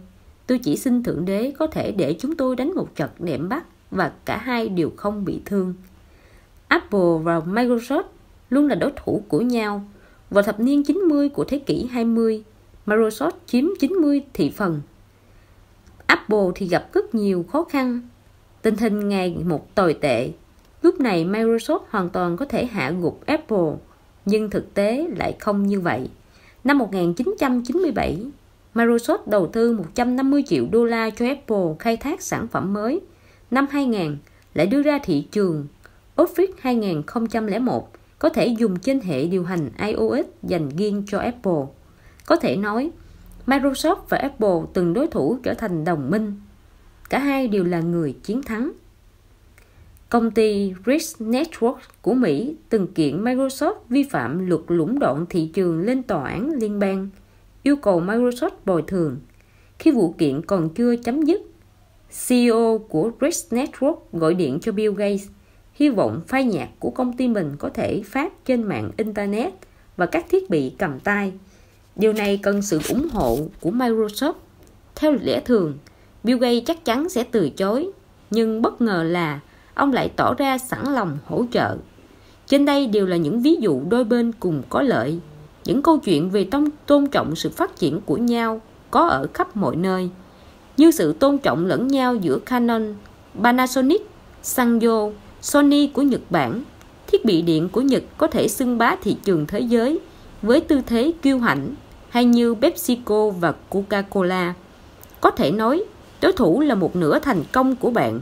Nếu có thể thoát khỏi tâm lý thù địch đối thủ, không hủy hoại đối thủ mà biến đối thủ thành đồng minh, đôi bên tôn trọng lẫn nhau, đôi bên cùng tuân thủ luật chơi, nâng cao năng lực bản thân bằng cách mài dũa chính mình. Theo một ý nghĩa nào đó, đối xử tốt với đối thủ có thể khiến mình thành công. 64. Luôn giữ trái tim nhiệt tình thân thiện. Trong cuộc sống hàng ngày, có những người không hiểu tại sao bạn vừa nhìn thấy đã cảm giác họ rất tốt, rất hợp với mình, trò chuyện cũng ăn ý, thậm chí bạn sẵn lòng cùng anh ta khởi nghiệp, sẵn lòng đi theo anh ta. Còn một số người vừa tiếp xúc bạn đã thấy ghét, nói chuyện không hợp nhau chút nào, trong lòng hai người luôn có một khoảng cách. Tại sao lại có cảm giác như vậy? Trong tâm lý học có một quy luật như sau: chúng ta thường có các phản ứng và câu trả lời khác nhau trước sự thay đổi thái độ và hành vi người khác thể hiện ra. Như vậy nghĩa là nếu bạn cảm thấy một ai đó khó đối phó, trong lòng bạn sẽ xa cách anh ta, còn anh ta cũng bị ép đóng vai diễn mà bạn đã thiết kế cho anh ta. Nếu bạn cho rằng anh ta thân thiện, bạn sẽ đối xử thân thiện với anh ta. Dưới sự ảnh hưởng của bạn, anh ta cũng sẽ đối xử thân thiện với bạn. Vì vậy, trên thế giới này, người dễ tiếp xúc nhất, dễ được yêu thích nhất chính là kiểu người có nhân cách đạo đức cao sang, đồng thời nhiệt tình thân thiện. Khi bạn đối xử tốt với người khác cũng sẽ đối xử tốt với bạn. Nhiệt tình thân thiện mới khiến bạn có bạn bè khắp thiên hạ, khiến phẩm chất của bạn thăng hoa, cuộc sống ngập tràn niềm vui. Hãy thể hiện sự nhiệt tình ra ngoài. Nếu một người cho rằng mọi thứ xung quanh mình là hạnh phúc vui vẻ, mỗi người đều tốt bụng thân thiện, đều sẵn lòng giúp đỡ người khác, vậy thì anh ta chắc chắn sẽ cảm thấy mãn nguyện và vui vẻ. Nếu một người luôn oán trách và phàn nàn, xăm soi lỗi lầm, tính toán so đo trong mọi chuyện, hoàn toàn không cảm thấy niềm vui của cuộc sống, vậy thì chắc chắn anh ta sẽ ức chế thất vọng, ủ rũ buồn rầu. Có thể nói tâm thái của bạn quyết định cuộc đời bạn. Người u uất sẽ chỉ mệt mỏi đối phó với cuộc sống, còn người lạc quan thì mỉm cười chủ động đối diện với cuộc sống. Stephen Douglas là đối thủ chính trị của Abraham Lincoln, nhưng ông không thể thừa nhận Lincoln là một người có phẩm chất cao sang. Ông nói, thậm chí không khí xung quanh Lincoln cũng khiến người ta cảm thấy an toàn và thoải mái. Còn Tristan Ryan nói, ông từng gặp Washington một lần. Dù chỉ một lần như vậy là đủ để chiếu sáng cuộc đời ông. Thomas Jefferson từng đánh giá về Washington như sau: cả đất nước đều đặt niềm tin vào một mình ông ấy. Đây chính là ma lực của những tâm thái vĩ đại, Cả thế giới là một thung lũng có thể tạo ra tiếng vọng. Chúng ta có tâm thái và lời nói hành động như thế nào, người khác sẽ đáp lại chúng ta bằng phương thức tương tự. Vì vậy, bày tỏ sự nhiệt tình và thân thiện ra ngoài, bạn sẽ là một người được mọi người yêu quý và kính trọng. Công việc của chúng ta cũng cần được đốt lên bằng sự nhiệt tình. Jackson là nhân viên thu mua của một công ty. Tuy công việc của anh ta không quá khó, nhưng anh ta làm việc rất nhiệt tình, tìm đủ mọi cách để có được nhà cung ứng rẻ nhất, mua vào rất nhiều thứ hàng hóa công ty cần. Cứ như vậy, Jackson làm việc chăm chỉ cần cù, tiết kiệm rất nhiều chi phí cho công ty. Khi anh ta 29 tuổi, số tiền anh ta tiết kiệm cho công ty đã vượt qua 800.000 đô la Mỹ. Khi tổng giám đốc biết chuyện này, ông ta lập tức tăng lương cho Jackson. Cố gắng của Jackson nhận được sự coi trọng của người quản lý cấp cao. Năm 36 tuổi, anh ta trở thành phó tổng giám đốc của công ty này. Trong công việc, nếu bạn có thể phát huy hết sở trường của mình với lòng nhiệt tình như lửa, vậy thì dù làm công việc gì bạn cũng sẽ không thấy vất vả. Vì vậy, nhiệt tình là phương thức hữu hiệu để thực hiện lý tưởng công việc. Dù lòng nhiệt tình đốt lên nhiệt huyết làm việc của bạn, dù là việc vô vị cũng trở nên thú vị. Phải biết rằng, giúp người mới có thể tự giúp mình. Bày tỏ thiện ý với người khác, chờ đợi người khác hưởng ứng một cách thiện ý. Đa phần sự việc sẽ xảy ra đúng như mong muốn, vì bạn đối tốt với anh ta. Anh ta không có lý do gì không tốt với bạn. Vì vậy, phải sẵn lòng giúp đỡ người khác. Khi bày tỏ lòng tốt của mình, phải nghĩ cho người khác, đứng trên lập trường của người khác, theo tinh thần trao đổi đôi bên. Người khác mới có thể đứng trên lập trường của bạn để đáp lại một cách hợp lý. Chỉ khi đứng ở vị trí của người khác suy nghĩ cho họ, phạm vi giao tiếp của bạn mới mở rộng, dễ dàng xây dựng các mối quan hệ xã hội tốt đẹp hơn. Luôn luôn khích lệ bản thân bằng hy vọng. Mục tiêu và lý tưởng là động lực của bạn. Tâm thái tích cực thành công là bản chất của thành công. Khi một người có hy vọng và tham vọng đồng thời tin chắc đây chính là điều anh ta muốn có, anh ta sẽ lập tức hành động, biến nó thành hiện thực. Đây chính là sức mạnh của hy vọng, cũng là căn nguyên sinh ra lòng nhiệt tình. Vì vậy, tìm thấy mục tiêu của bản thân rồi hãy hành động tiến về phía mục tiêu. Khi hành động một cách đầy nhiệt huyết, bạn có thể biến tiêu cực thành tích cực. Học cách tự phản tỉnh. Khi tâm lý bạn u uất và tự ti, bạn sẽ dậm chân tại chỗ, mất đi nhiệt tình. Điều này rất bình thường. Con người thường xuyên đấu tranh tâm lý. Tâm lý chiếm ưu thế sẽ ảnh hưởng đến lời nói, hành động của bạn, mà tâm thái tự ti, thất bại có thể phá hủy ý chí chiến đấu của bạn.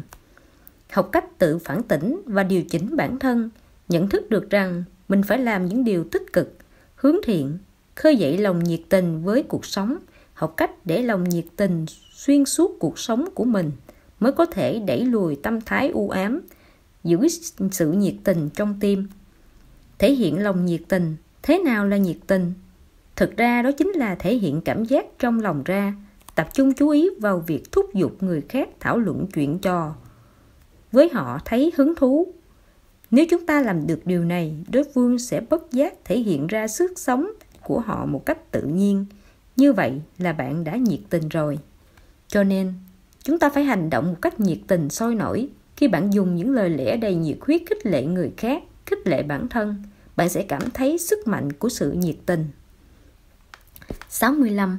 Hãy khiêm nhường một chút.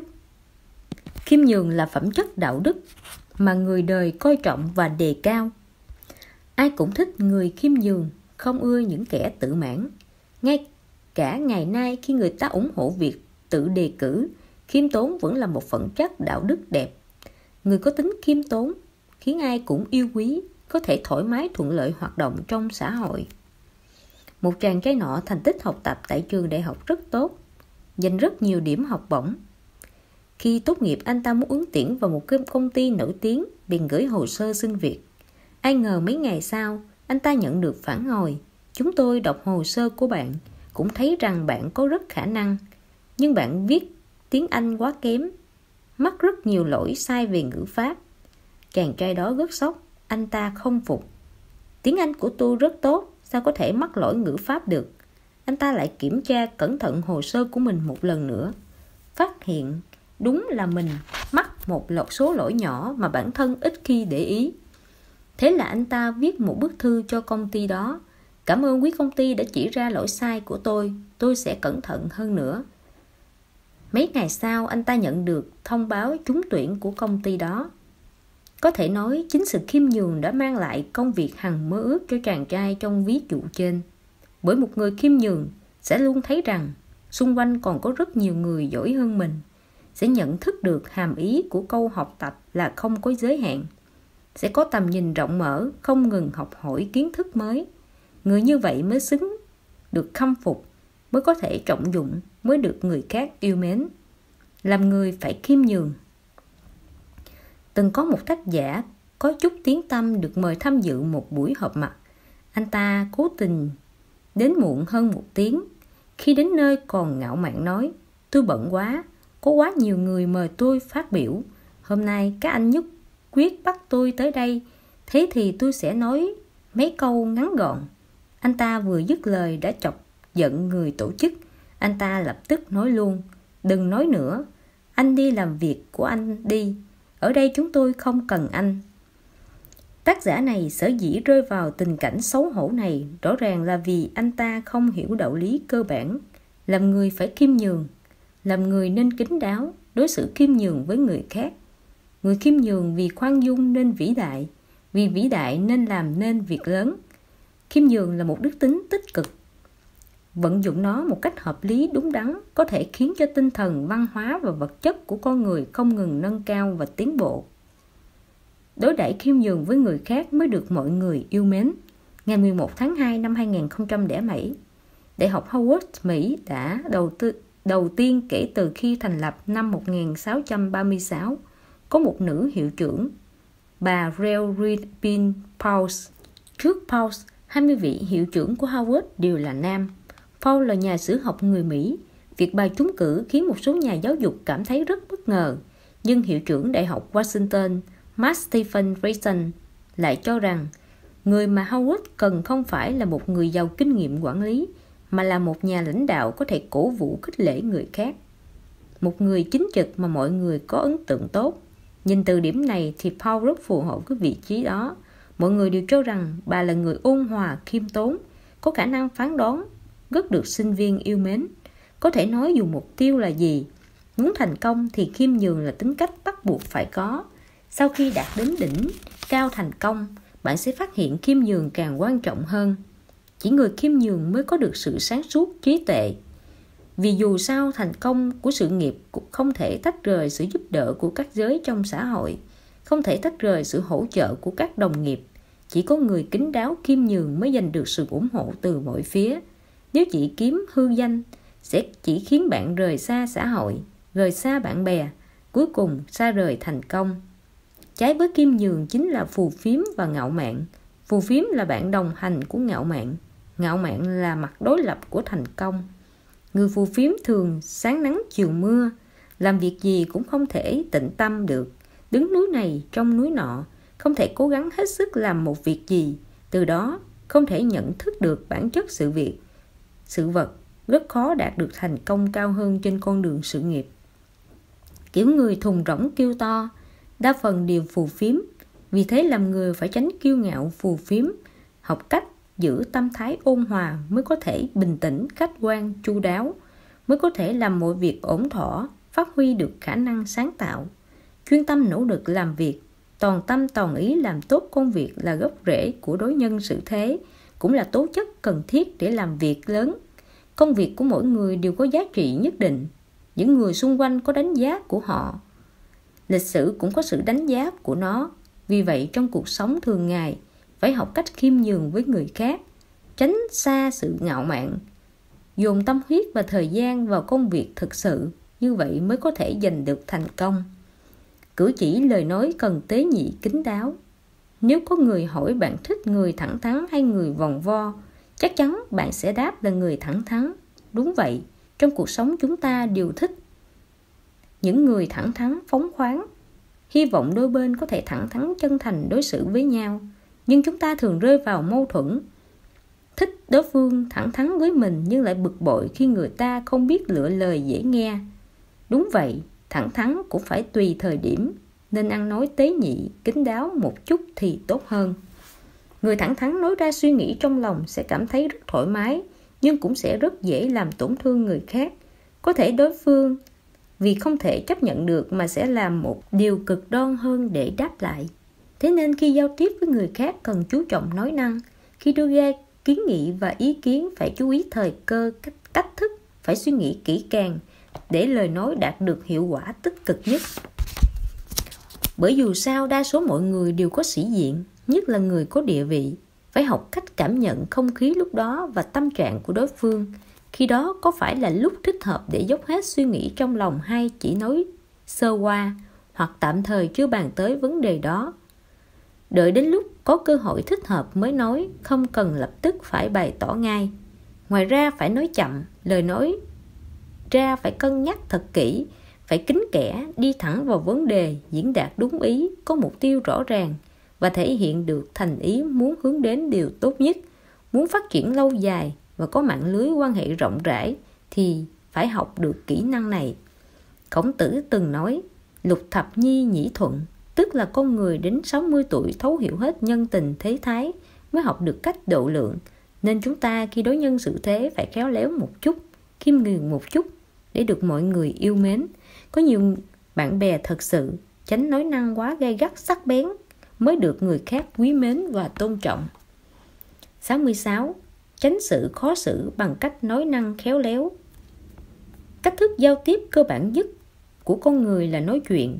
Khi gặp gỡ người khác, bạn không thể im lặng từ đầu đến cuối được. Ngay cả người kiệm lời nhất, lúc cần cũng phải nói vài câu. Nói chuyện với người quen là trao đổi suy nghĩ tình cảm với nhau. Nói chuyện với người lạ là để kéo gần khoảng cách giữa hai người, từ xa lạ tới quen biết. Có thể nói trong giao tiếp, trò chuyện chiếm một phần khá lớn. Cervantes là nhà soạn kịch người Tây Ban Nha nói mà không nghĩ thì không khác gì bắn mà không ngắm. Có thể thấy nói chuyện là một nghệ thuật. Ý tứ không diễn đạt rõ ràng thì người nghe không thể hiểu được. Nếu lời nói ra đa nghĩa hoặc bất đồng ý kiến với đối phương thì rất dễ dẫn đến xung đột. Nếu nói sai thậm chí còn biến đối phương thành kẻ địch của mình. Vì vậy, nếu muốn ở vào thế bất bại trong xã hội thì cần phải nắm vững kỹ năng nói chuyện. Tiểu Lưu tham gia một buổi họp mặt do Tiểu Trương tổ chức. Ở đó anh ta làm quen với một người bạn mới tên là Tiểu Vương. Tiểu Lưu có ấn tượng tốt với Tiểu Vương, liền bắt đầu tán gẫu với anh ta. Anh tốt nghiệp trường đại học nào vậy? Tiểu Vương nghe xong tỏ ra hơi ngại, chần chừ định nói gì đó rồi lại thôi. Thế nhưng Tiểu Lưu lại không nhận thấy điều này. Anh ta hỏi tiếp, chắc anh học khối tự nhiên hả? Lúc này Tiểu Vương càng thêm xấu hổ, ấp úng nói, tôi không học đại học. Nói xong, đôi bên đều rất mất tự nhiên, không còn hứng thú trò chuyện như lúc nãy nữa. Trong các tình huống giao tiếp thường ngày, sai lầm mọi người dễ phạm phải nhất chính là đặt nhầm giả thiết. Một mặt rất dễ giả định đối phương. Người có một số điểm tương đồng với mình, có hoàn cảnh giống mình. Nếu mình là sinh viên, liền cũng cho rằng đối phương là sinh viên. Nếu mình đã kết hôn, liền cho rằng đối phương cũng đã có gia đình. Mặt khác, rất dễ căn cứ vào nơi làm việc của đối phương mà đưa ra giả định sai về công việc của đối phương. Nếu đối phương làm việc ở bệnh viện, liền cho rằng đối phương là bác sĩ, nhưng đối phương là y tá. Nếu đối phương làm việc ở tòa án, liền cho rằng đối phương là luật sư hoặc thẩm phán, nhưng đối phương có thể là công chức. Nói chuyện với đối phương theo giả định sai rất dễ khiến đối phương xấu hổ, từ đó dẫn đến khó xử. Vì vậy, để tránh xảy ra tình huống này, khi trò chuyện chúng ta hãy cố gắng tránh đưa ra các giả thuyết không chắc chắn về hoàn cảnh của đối phương, dựa vào cảm nhận chủ quan của bản thân. Điều đặc biệt cần tránh là coi những giả định này là sự thật và dùng nó trò chuyện với đối phương. Nếu buộc phải phán đoán tình hình của đối phương, có thể tìm hiểu thông tin chân thật của đối phương bằng cách tự giới thiệu về mình, trao đổi danh thiếp. Nếu đối phương không muốn nói kỹ về mình, nhất là các vấn đề như học vị, tuổi tác, nghề nghiệp, thu nhập, thì đừng hỏi thẳng để tránh động chạm đến đời tư và tâm lý tự ti của đối phương. Tránh so sánh hơn thua khi nói chuyện là rất quan trọng. Nghỉ lễ, mấy người bạn tụ tập với nhau.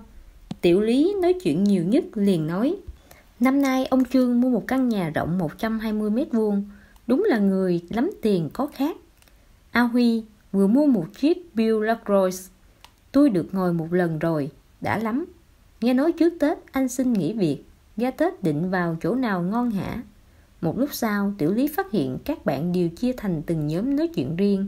Chỉ có mình anh ta ngồi cô đơn trên ghế sofa, không ai thèm tiếp chuyện. Tuy trong buổi họp mặt, một số người có tâm lý so sánh, muốn thông qua việc hỏi thăm tình hình của người khác để khẳng định thực lực và hiện trạng ưu việt của bản thân. Thế nhưng, phần lớn mọi người đều không thích so sánh để tránh bản thân rơi vào tình huống khó xử khi thua kém người khác. Vì vậy, khi trò chuyện trong một cuộc họp mặt, không nên chủ động so sánh hơn thua với người khác, phải nể mặt phần đông mọi người. Tất nhiên, nếu trong buổi họp mặt phát hiện chủ đề trò chuyện nào làm người nghe không thoải mái, bạn phải chọn đúng thời cơ để thay đổi chủ đề. Ví dụ nói chuyện với đối phương về vấn đề dạy con hoặc một số chủ đề mọi người đều quan tâm. Có điều cần chú ý khi nói về các vấn đề này, tốt nhất bạn nên giữ quan điểm trung lập, đồng thời dẫn dắt mọi người nhiệt tình thảo luận. Như thế có thể bạn sẽ trở thành vai chính trong buổi họp mặt. Nếu có người nhất định muốn hỏi chuyện riêng của bạn, bạn có thể hài hước tự giễu mình, thuận lợi xoay chuyển cục diện khó xử. Như khi người khác hỏi về tình hình hiện nay của bạn, bạn có thể nói rằng bình thường, còn đang đợi các anh em ăn nên làm ra giúp tôi một tay đây. Tôi vẫn thế, nghe nói gần đây ông làm ăn được lắm, mau kể cho mọi người nghe tin tốt của ông đi. Như vậy bạn đã đá lại bóng cho đối phương, mọi người liền chuyển sự chú ý vào đối phương. Bạn cũng hóa giải được sự khó xử. Nên tránh nêu ra những chủ đề gây tranh cãi. Hãy học cách dùng những tính từ an toàn, thích hợp cho mọi sự vật. Khi mọi người đang trò chuyện mà bạn lơ đãng không để ý, đột nhiên có người hỏi quan điểm của bạn, bạn không cần nói thật rằng mình không để ý. Bạn có thể nói tùy vào tình huống cụ thể.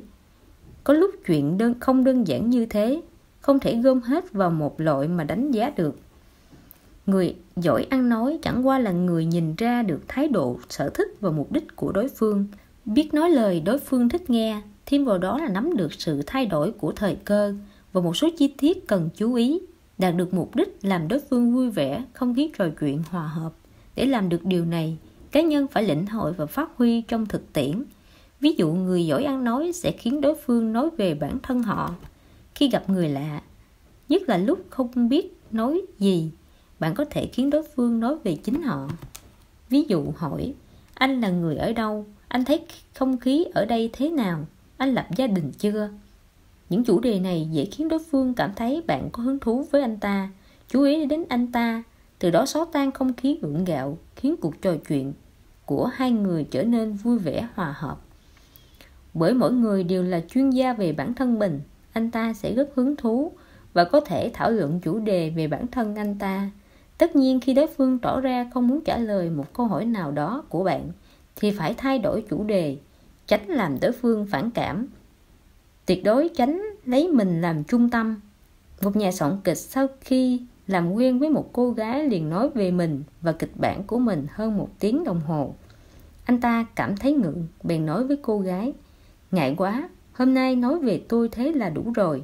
Giờ chúng ta nói về cô nhé. Cô thấy kịch bản của tôi thế nào? Cô thích phần nào nhất? Đây là trường hợp điển hình của những người lấy mình làm trung tâm. Nói chuyện với người như vậy chắc chắn sẽ khiến người ta vô cùng bực mình. Tuy con người thường có hứng thú đặc biệt với gia đình, công việc, lý tưởng của mình, nhưng bạn phải chú ý, đối phương cũng hứng thú với những vấn đề đó của anh ta. Vì vậy, nếu muốn đôi bên trò chuyện ăn ý vui vẻ, phải học cách bỏ qua bản thân, lấy đối phương làm trung tâm. Ngoài ra, một số người thích chê cười giễu cợt người khác, cho rằng thế là hài hước, đồng thời nghĩ rằng đối phương cũng sẽ thích thú. Nhưng chê cười và giễu cợt thường động chạm đến lòng tự tôn của người khác. Bất kỳ việc gì uy hiếp đến lòng tự tôn của người khác cũng đều rất nguy hiểm. Dù là trêu đùa cũng vậy. Vì thế, chỉ với bạn bè đặc biệt thân thiết, bạn mới có thể trêu đùa cho vui. Còn lại cố gắng không cười cợt hoặc chế giễu người khác. 67. Thường xuyên tham gia các buổi họp mặt và sự kiện. Nếu chúng ta muốn mở rộng mạng lưới quan hệ ngoài gia đình, trường học và công ty, cách tốt nhất chính là tới các sự kiện và các buổi hội họp. Chúng ta đều biết nếu bình thường chủ động tiếp cận người lạ rất dễ bị từ chối.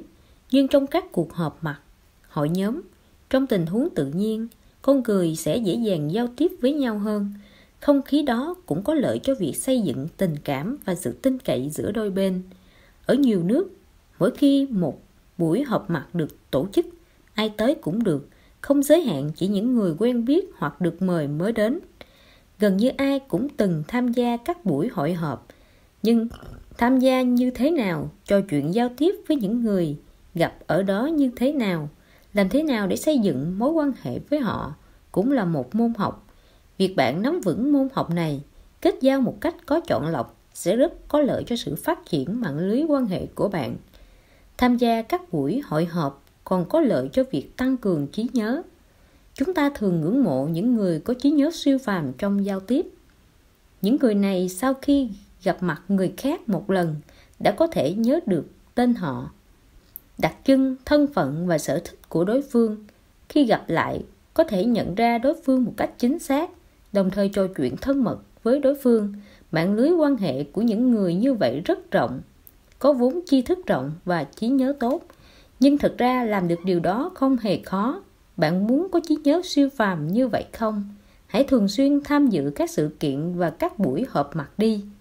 Một nghiên cứu của Đại học Harvard thực hiện trong 6 năm theo dõi 16.638 người trưởng thành, được tìm hiểu khả năng giao tiếp xã hội và trí nhớ của họ. Kết quả phát hiện so với những người thường xuyên giao tiếp xã hội, những người ít giao tiếp có tốc độ suy giảm trí nhớ nhanh hơn gấp 10. Beckman cho rằng giao tiếp xã hội có thể cải thiện suy giảm trí nhớ do tuổi tác. Càng thường xuyên gặp gỡ giao lưu, khả năng suy giảm trí nhớ càng thấp. Giao tiếp trò chuyện với người khác có thể phát huy tiềm lực của não bộ, khiến trí nhớ trở nên tốt hơn. Thực ra điều này rất dễ nhận thấy. Để cho mối quan hệ trở nên thân thiết hơn, người giỏi giao tiếp có thói quen ghi nhớ thông tin liên quan đến đối phương, lâu dần sẽ làm tăng cường trí nhớ.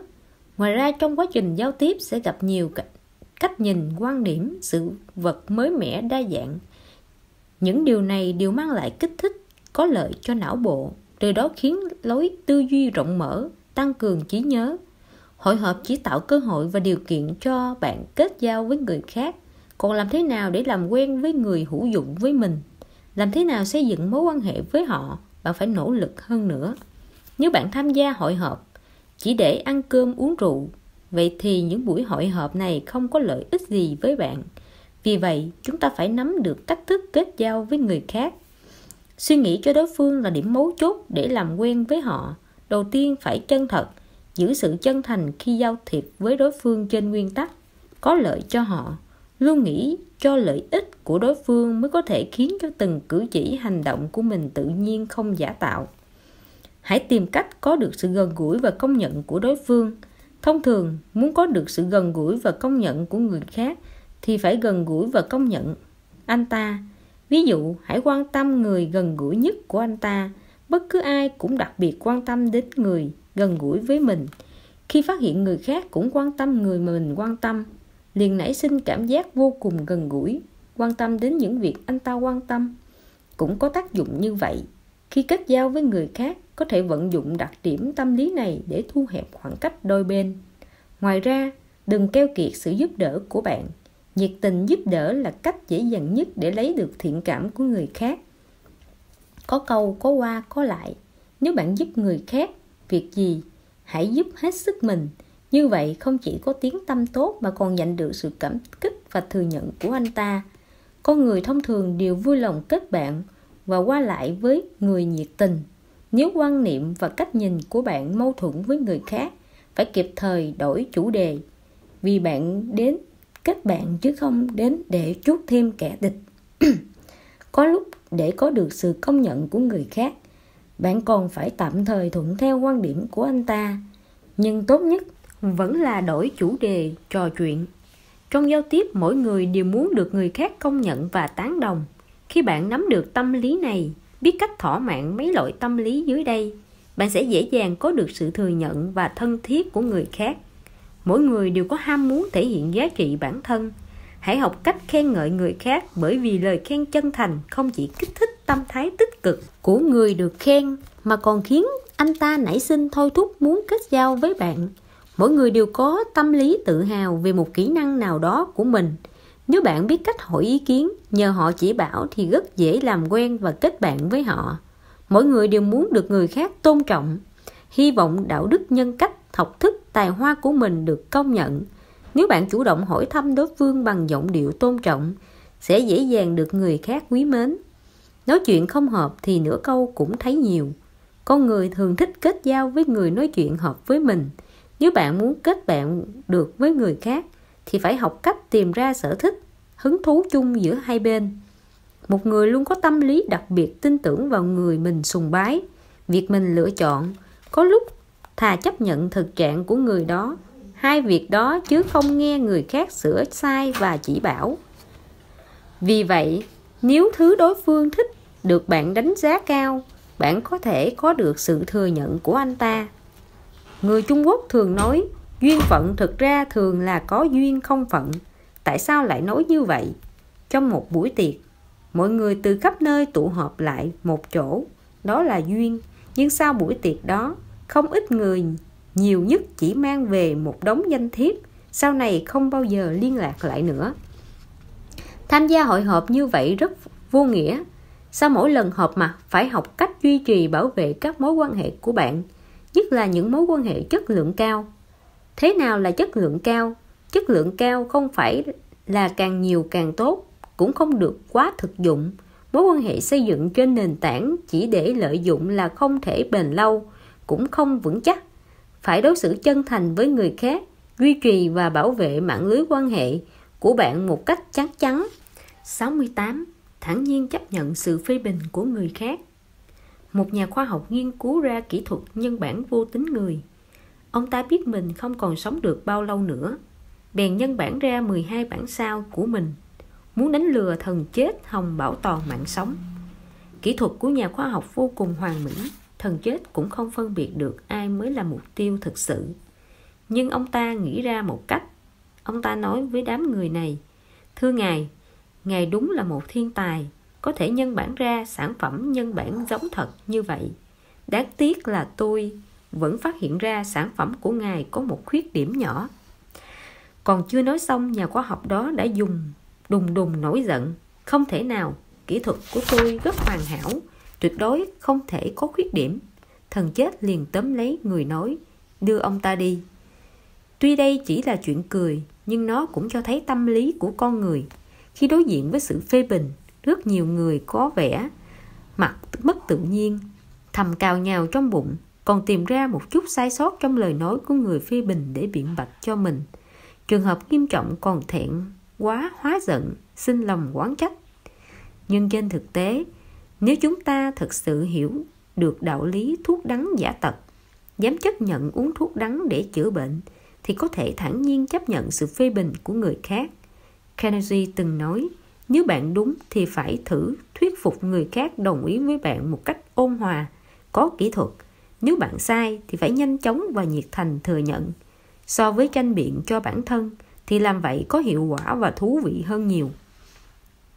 Dù phê bình xuất phát từ mục đích gì, cũng không nằm ngoài hai trường hợp. Một là phê bình đúng. Đối với sự phê bình chính xác, chúng ta nên khiêm tốn đón nhận, thay đổi khuyết điểm của mình, từ đó hoàn thiện bản thân. Hai là phê bình sai. Nếu bạn có thể nhận ra được gốc rễ và của lời nói phê bình không chính xác đó, thì nó cũng có tác dụng tích cực. Vì vậy, khi đứng trước sự phê bình, chúng ta phải học cách thản nhiên đối mặt. Phải biết rằng con người trưởng thành trong sự phê bình. Trong cả cuộc đời, con người sẽ phải đối mặt với rất nhiều sự phê bình. Khi đó, phản ứng của bạn có thể cho thấy trạng thái tự tôn trong nội tâm bạn. Khi bạn thiếu lòng tin, những lời đánh giá mang màu sắc tiêu cực sẽ bị bạn coi là công kích cá nhân hoặc phủ định giá trị của bạn. Vì vậy, tâm thái khi đối mặt với sự phê bình có thể thể hiện thái độ đón nhận sự phê bình của bạn, nhưng không vui vì bị phê bình. Vì sợ bị phê bình nên trốn tránh đều là hành vi sai lầm. Đừng coi bị phê bình là việc mất mặt. Lợi ích của những lời phê bình là rất lớn, nhất là lời phê bình thiện ý. Khi bạn nhìn nhận sự phê bình ở một góc độ khác, bạn sẽ phát hiện đa phần mọi người phê bình bạn với tâm thái giận vì bạn không chịu nỗ lực phấn đấu. Người phê bình bạn chính là người coi trọng bạn. Nếu không, anh ta sẽ coi như không thấy sai lầm của bạn.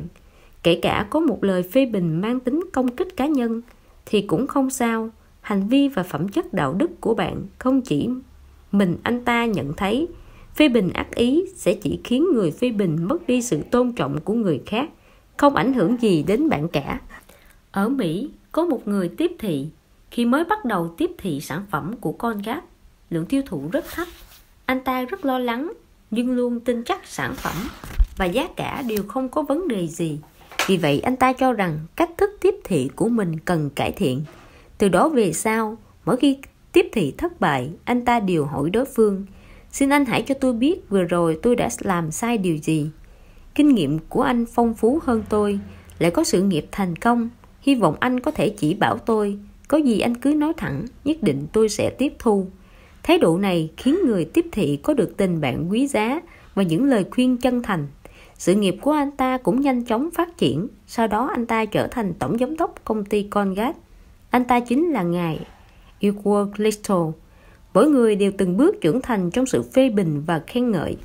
Khen ngợi cho bạn sức mạnh và lòng nhiệt tình, cho bạn động lực tiến lên. Nhưng phê bình chỉ ra phương hướng, chỉ ra khuyết điểm cho bạn, giúp bạn sửa đổi thái độ và phương pháp của mình cho đúng. Người chấp nhận sự phê bình mới có thể nhanh chóng trưởng thành từ sự phê bình và khen ngợi. Đối với những lời phê bình thiện ý, chúng ta phải thản nhiên đón nhận. Bill Gates cho rằng bất cứ lúc nào con người cũng phải khiêm tốn đón nhận sự phê bình, nhất là người trẻ đang trưởng thành. Người thật sự biết chấp nhận sự phê bình mới là người có chỉ số cảm xúc cao.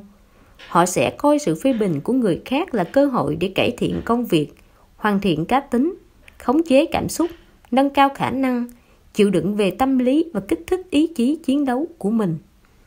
Các nhà tâm lý học đã nghiên cứu và phát triển ra rằng một người nếu có can đảm thừa nhận sai lầm của mình sẽ cảm thấy thỏa mãn ở một mức độ nhất định. Điều này không chỉ làm tiêu biến cảm giác có lỗi và vì làm sai và tâm lý tự bảo vệ mình, mà còn giúp giải quyết vấn đề mà sai lầm đó gây ra. Tất nhiên, chấp nhận sự phê bình cũng cần lòng dũng cảm. Mỗi người đều mong muốn được người khác tôn trọng, không thích bị người khác phê bình và chỉ trích. Đây là tâm lý chung của con người. Đường Thái Tông, Lý Thế Dân, người nổi tiếng trong lịch sử và chịu nghe lời can gián, cũng có lúc nổi giận. Ông cũng thường xuyên nổi giận với Ngụy Trưng vì những lời can gián mạo phạm đến mình của vị đại thần này. Nhưng sau khi Ngụy Trưng mất, không bao giờ được nghe những lời phàn nàn khiến ông xấu hổ nữa. Ông lại ngộ ra một đạo lý: con người lấy đồng làm gương có thể chỉnh trang y phục, lấy quá khứ làm gương có thể biết được sự hưng thịnh suy vong, lấy người làm gương có thể biết đúng sai. Trung Quốc có câu cách ngôn: người công bố sai lầm của mình với mọi người là vứt bỏ sai lầm, người giấu giếm sai lầm của mình là sẽ lầm đường lạc lối. Vì vậy, chúng ta phải học cách chấp nhận những lời phê bình thiện ý. Con người không phải thánh hiền, sao có thể không phạm sai lầm? Ngay cả Einstein cũng từng nói: 99 lần tôi kết luận sai, đến lần thứ 100 mới đúng. Muốn học cách thản nhiên chấp nhận sự phê bình thì phải học cách khiêm tốn, học cách tự thấy bản thân may mắn. Nếu người đó biết tất cả sai lầm của mình, anh ta đã không nói năng nhẹ nhàng như vậy. Trời ơi, may mà anh ta phát hiện ra khuyết điểm này của mình.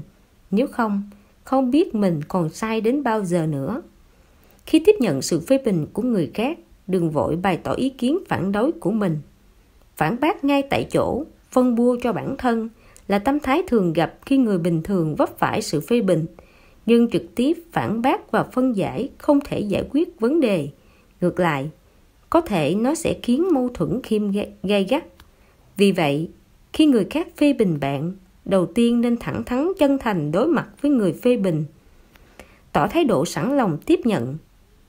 Nếu là sự phê bình chính xác và thiện ý thì phải lập tức bày tỏ thái độ, thừa nhận sai lầm của mình, đồng thời tiếp nhận sự phê bình, sau đó nghiêm túc sửa đổi. Như vậy, bạn sẽ bước thêm một bước tới thành công. Đối với lời phê bình ác ý, có thể mỉm cười đối mặt. Edwin Stanton là bộ trưởng dưới thời Tổng thống Lincoln. Một lần ông phê bình Lincoln rất gay gắt, nói Lincoln là một kẻ ngu ngốc, từ chối thực thi mệnh lệnh điều quân của Lincoln, khiến toàn quân trên dưới náo động. Khi Lincoln nghe thấy phê bình này đã rất bình tĩnh nói, nếu Stanton nói tôi là một kẻ ngốc thì chắc chắn tôi chính là một kẻ ngốc, vì ông ấy gần như chưa từng mắc sai lầm. Tôi phải đích thân đi gặp ông ấy mới được. Lincoln đi gặp Stanton mới biết hóa ra mình ban hành nhầm lệnh, còn Stanton thì tưởng Lincoln làm thế là để làm hài lòng một chính khách ích kỷ nên mới lớn tiếng chửi bới như vậy. Lincoln lập tức xin lỗi Stanton và rút lại mệnh lệnh. Lincoln là người nhận nhiều lời công kích và phê bình nhất trong giới chính trị, nhưng ông có cách xử lý lời phê bình của mình. Nó đã trở thành một cách làm kinh điển. Trong thời chiến tranh thế giới thứ hai, Douglas MacArthur từng chép lại câu nói của Lincoln, treo lên tường trong văn phòng tổng bộ. Winston Churchill cũng từng đích câu nói này lên khung gương, treo trong thư phòng. Câu nói này cũng có thể trở thành cách xử lý phê bình của chúng ta. Đối với những lời phê bình thiện ý, hãy mỉm cười đón nhận. Đối với sự công kích ác ý, hãy cười và cho qua. 69. Đừng lúc nào cũng nghĩ đến chuyện nhận cái lợi về mình. Thà để người khác nghĩ bạn ngốc còn hơn là để họ nghĩ bạn keo kiệt. Con người không thể lúc nào cũng có được lợi. Đừng quá so đo tính toán. Dù thiệt một chút cũng không sao. Có câu, người làm việc lớn không câu nệ tiểu tiết. Có lúc nếu muốn giành được giá trị lớn hơn thì đừng nghĩ đến những cái lợi nhỏ, mà phải học cách chịu thiệt.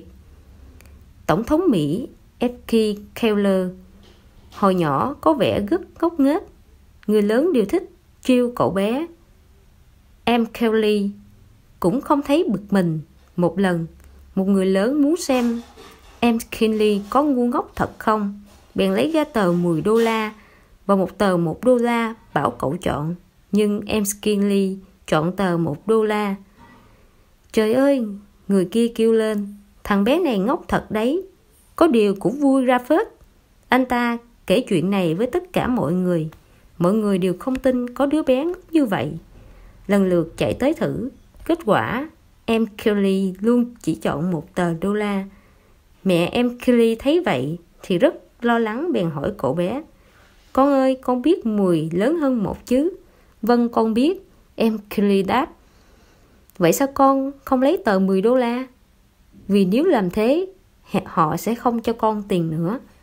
Từ đó có thể thấy, từ khi còn nhỏ, em Kelly đã thấu hiểu đạo lý không tham lợi nhỏ, kết quả lại được lợi lớn. Chẳng trách sau này ông có thể làm nên việc lớn. Trong các mối quan hệ thực tế, có quá nhiều ví dụ về ham lợi. Rất nhiều người sợ thiệt, thậm chí luôn muốn chiếm phần hơn dù chỉ một chút. Thường hiểu đơn giản rằng một mối quan hệ giao tiếp là mối quan hệ có thể chiếm lợi. Nếu thật sự được lợi gì đó trong lòng, vô cùng vui mừng. Không được lợi gì thì thầm oán hận. Nhưng phải biết rằng, người muốn chiếm lợi thường không thu được gì. Một buổi sáng, người cha làm 2 bát mì trứng trần. Một bát quả trứng đặt trên cùng, một bát bên trên không có trứng. Người cha hỏi con trai, con ăn bát nào? Bát có trứng ạ. Cậu con trai chỉ bát mì có quả trứng đặt phía trên. Cho cha ăn bát có trứng đi. Khổng Dung 7 tuổi biết nhường lê, con 10 tuổi rồi, cũng nên nhường mì đi chứ. Khổng Dung là Khổng Dung, con là con, không nhường. Không nhường thật à? Không nhường thật. Cậu con trai nói rồi cắn vào quả trứng. Không hối hận chứ, không hối hận. Cậu con trai ăn hết quả trứng. Đợi con ăn xong người cha mới ăn. Không ngờ trong bát mì của người cha có giấu 2 quả trứng trần. Cậu con trai ngớ người. Hôm sau, người cha lại làm 2 bát mì, một bát bên trên có trứng, một bát bên trên không có trứng. Người cha hỏi con ăn bát nào? Khổng Dung nhường lê, con nhường mì. Cậu con trai khôn ganh bê bát mì không trứng lên. Không hối hận chứ? Không hối hận. Cậu con trai kiên quyết nói. Nhưng cậu ăn hết bát mì cũng không thấy quả trứng nào. Còn bát mì của người cha, trên một quả, dưới một quả. Cậu con trai lại ngớ người. Ngày thứ ba, người cha đã làm 2 bát mì trứng trần. Vẫn là một bát bên trên có trứng, một bát bên trên không trứng. Người cha hỏi con trai, con ăn bát nào? Khổng Dung nhường lê, con nhường mì. Cha là người lớn, cha ăn trước đi ạ. Cậu con trai chân thành nói, thế thì cha không khách sáo nhé. Người cha bê bát mì trứng lên. Cậu con trai phát hiện trong bát mì mình cũng có trứng. Người cha nói với con, người không ham lợi thì cuộc sống cũng không để con chịu thiệt. Cậu con trai gật đầu, thấy cha nói rất có lý. Tuy đứa trẻ này mới 10 tuổi, có thể chưa thực sự hiểu đạo lý trong đó, nhưng chắc chắn cậu bé sẽ nhớ bài học 3 lần ăn mì này. Người hám lợi quá phổ biến trong xã hội này, dường như không có gì kỳ lạ cả. Có người tham tiền, có người háo sắc, có những người lại tìm đủ mọi cách để thỏa mãn lòng hư vinh của mình. Dù bản thân có ra sao cũng phải vắt óc nghĩ cách biện minh cho mình. Quyết giành phần thắng thì thôi, có thể cuối cùng họ chiếm thế thượng phong trong một việc nào đó, bèn dương dương tự đắc, vô cùng sung sướng. Nhìn bề ngoài là họ thắng, nhưng kết quả thường là họ thua đau. Họ chỉ giành được lòng hư vinh, nhưng lại mất đi uy tín và thanh danh. Người hám lợi nhỏ thường sẽ mất bạn. Phải biết rằng, mất đi bất cứ người nào cũng là một tổn thất lớn. Trên thế giới này, ngoài cha mẹ sinh ra, nuôi dưỡng chúng ta và người thân có quan hệ máu mủ với chúng ta, chỉ có bạn bè là tài sản thực sự thuộc về chúng ta. Nếu bạn hám lợi thì sau này không ai chân thành nói ra suy nghĩ của mình với bạn nữa. Không ai thẳng thắn chỉ ra sai lầm của bạn, đồng thời giúp bạn sửa đổi để không ngừng hoàn thiện bản thân. Những người vì cái lợi nhỏ mà để mất cái lợi lớn đều không thông minh. Dân gian có câu, ân tình là một món nợ. Bạn chiếm cái lợi của người khác là đã nợ họ một ân tình, mà ân tình này bắt buộc phải trả. Nhưng trả nợ ân tình có thể phá vỡ nguyên tắc của bản thân, làm nguy hại đến lợi ích của mình. Đúng là lợi bất cập hại. Vì vậy, người sống trên đời nếu muốn làm nên sự nghiệp thì không được chiếm cái lợi của người khác, thà để người phụ mình, chứ mình không phụ người. Như vậy mới có thể không bị dục vọng làm mờ mắt, luôn giữ lòng chính trực, từ chối cám dỗ. Nhờ thế mà đầu óc luôn luôn tỉnh táo, giữ được tiếng tốt, không dễ dàng sa ngã.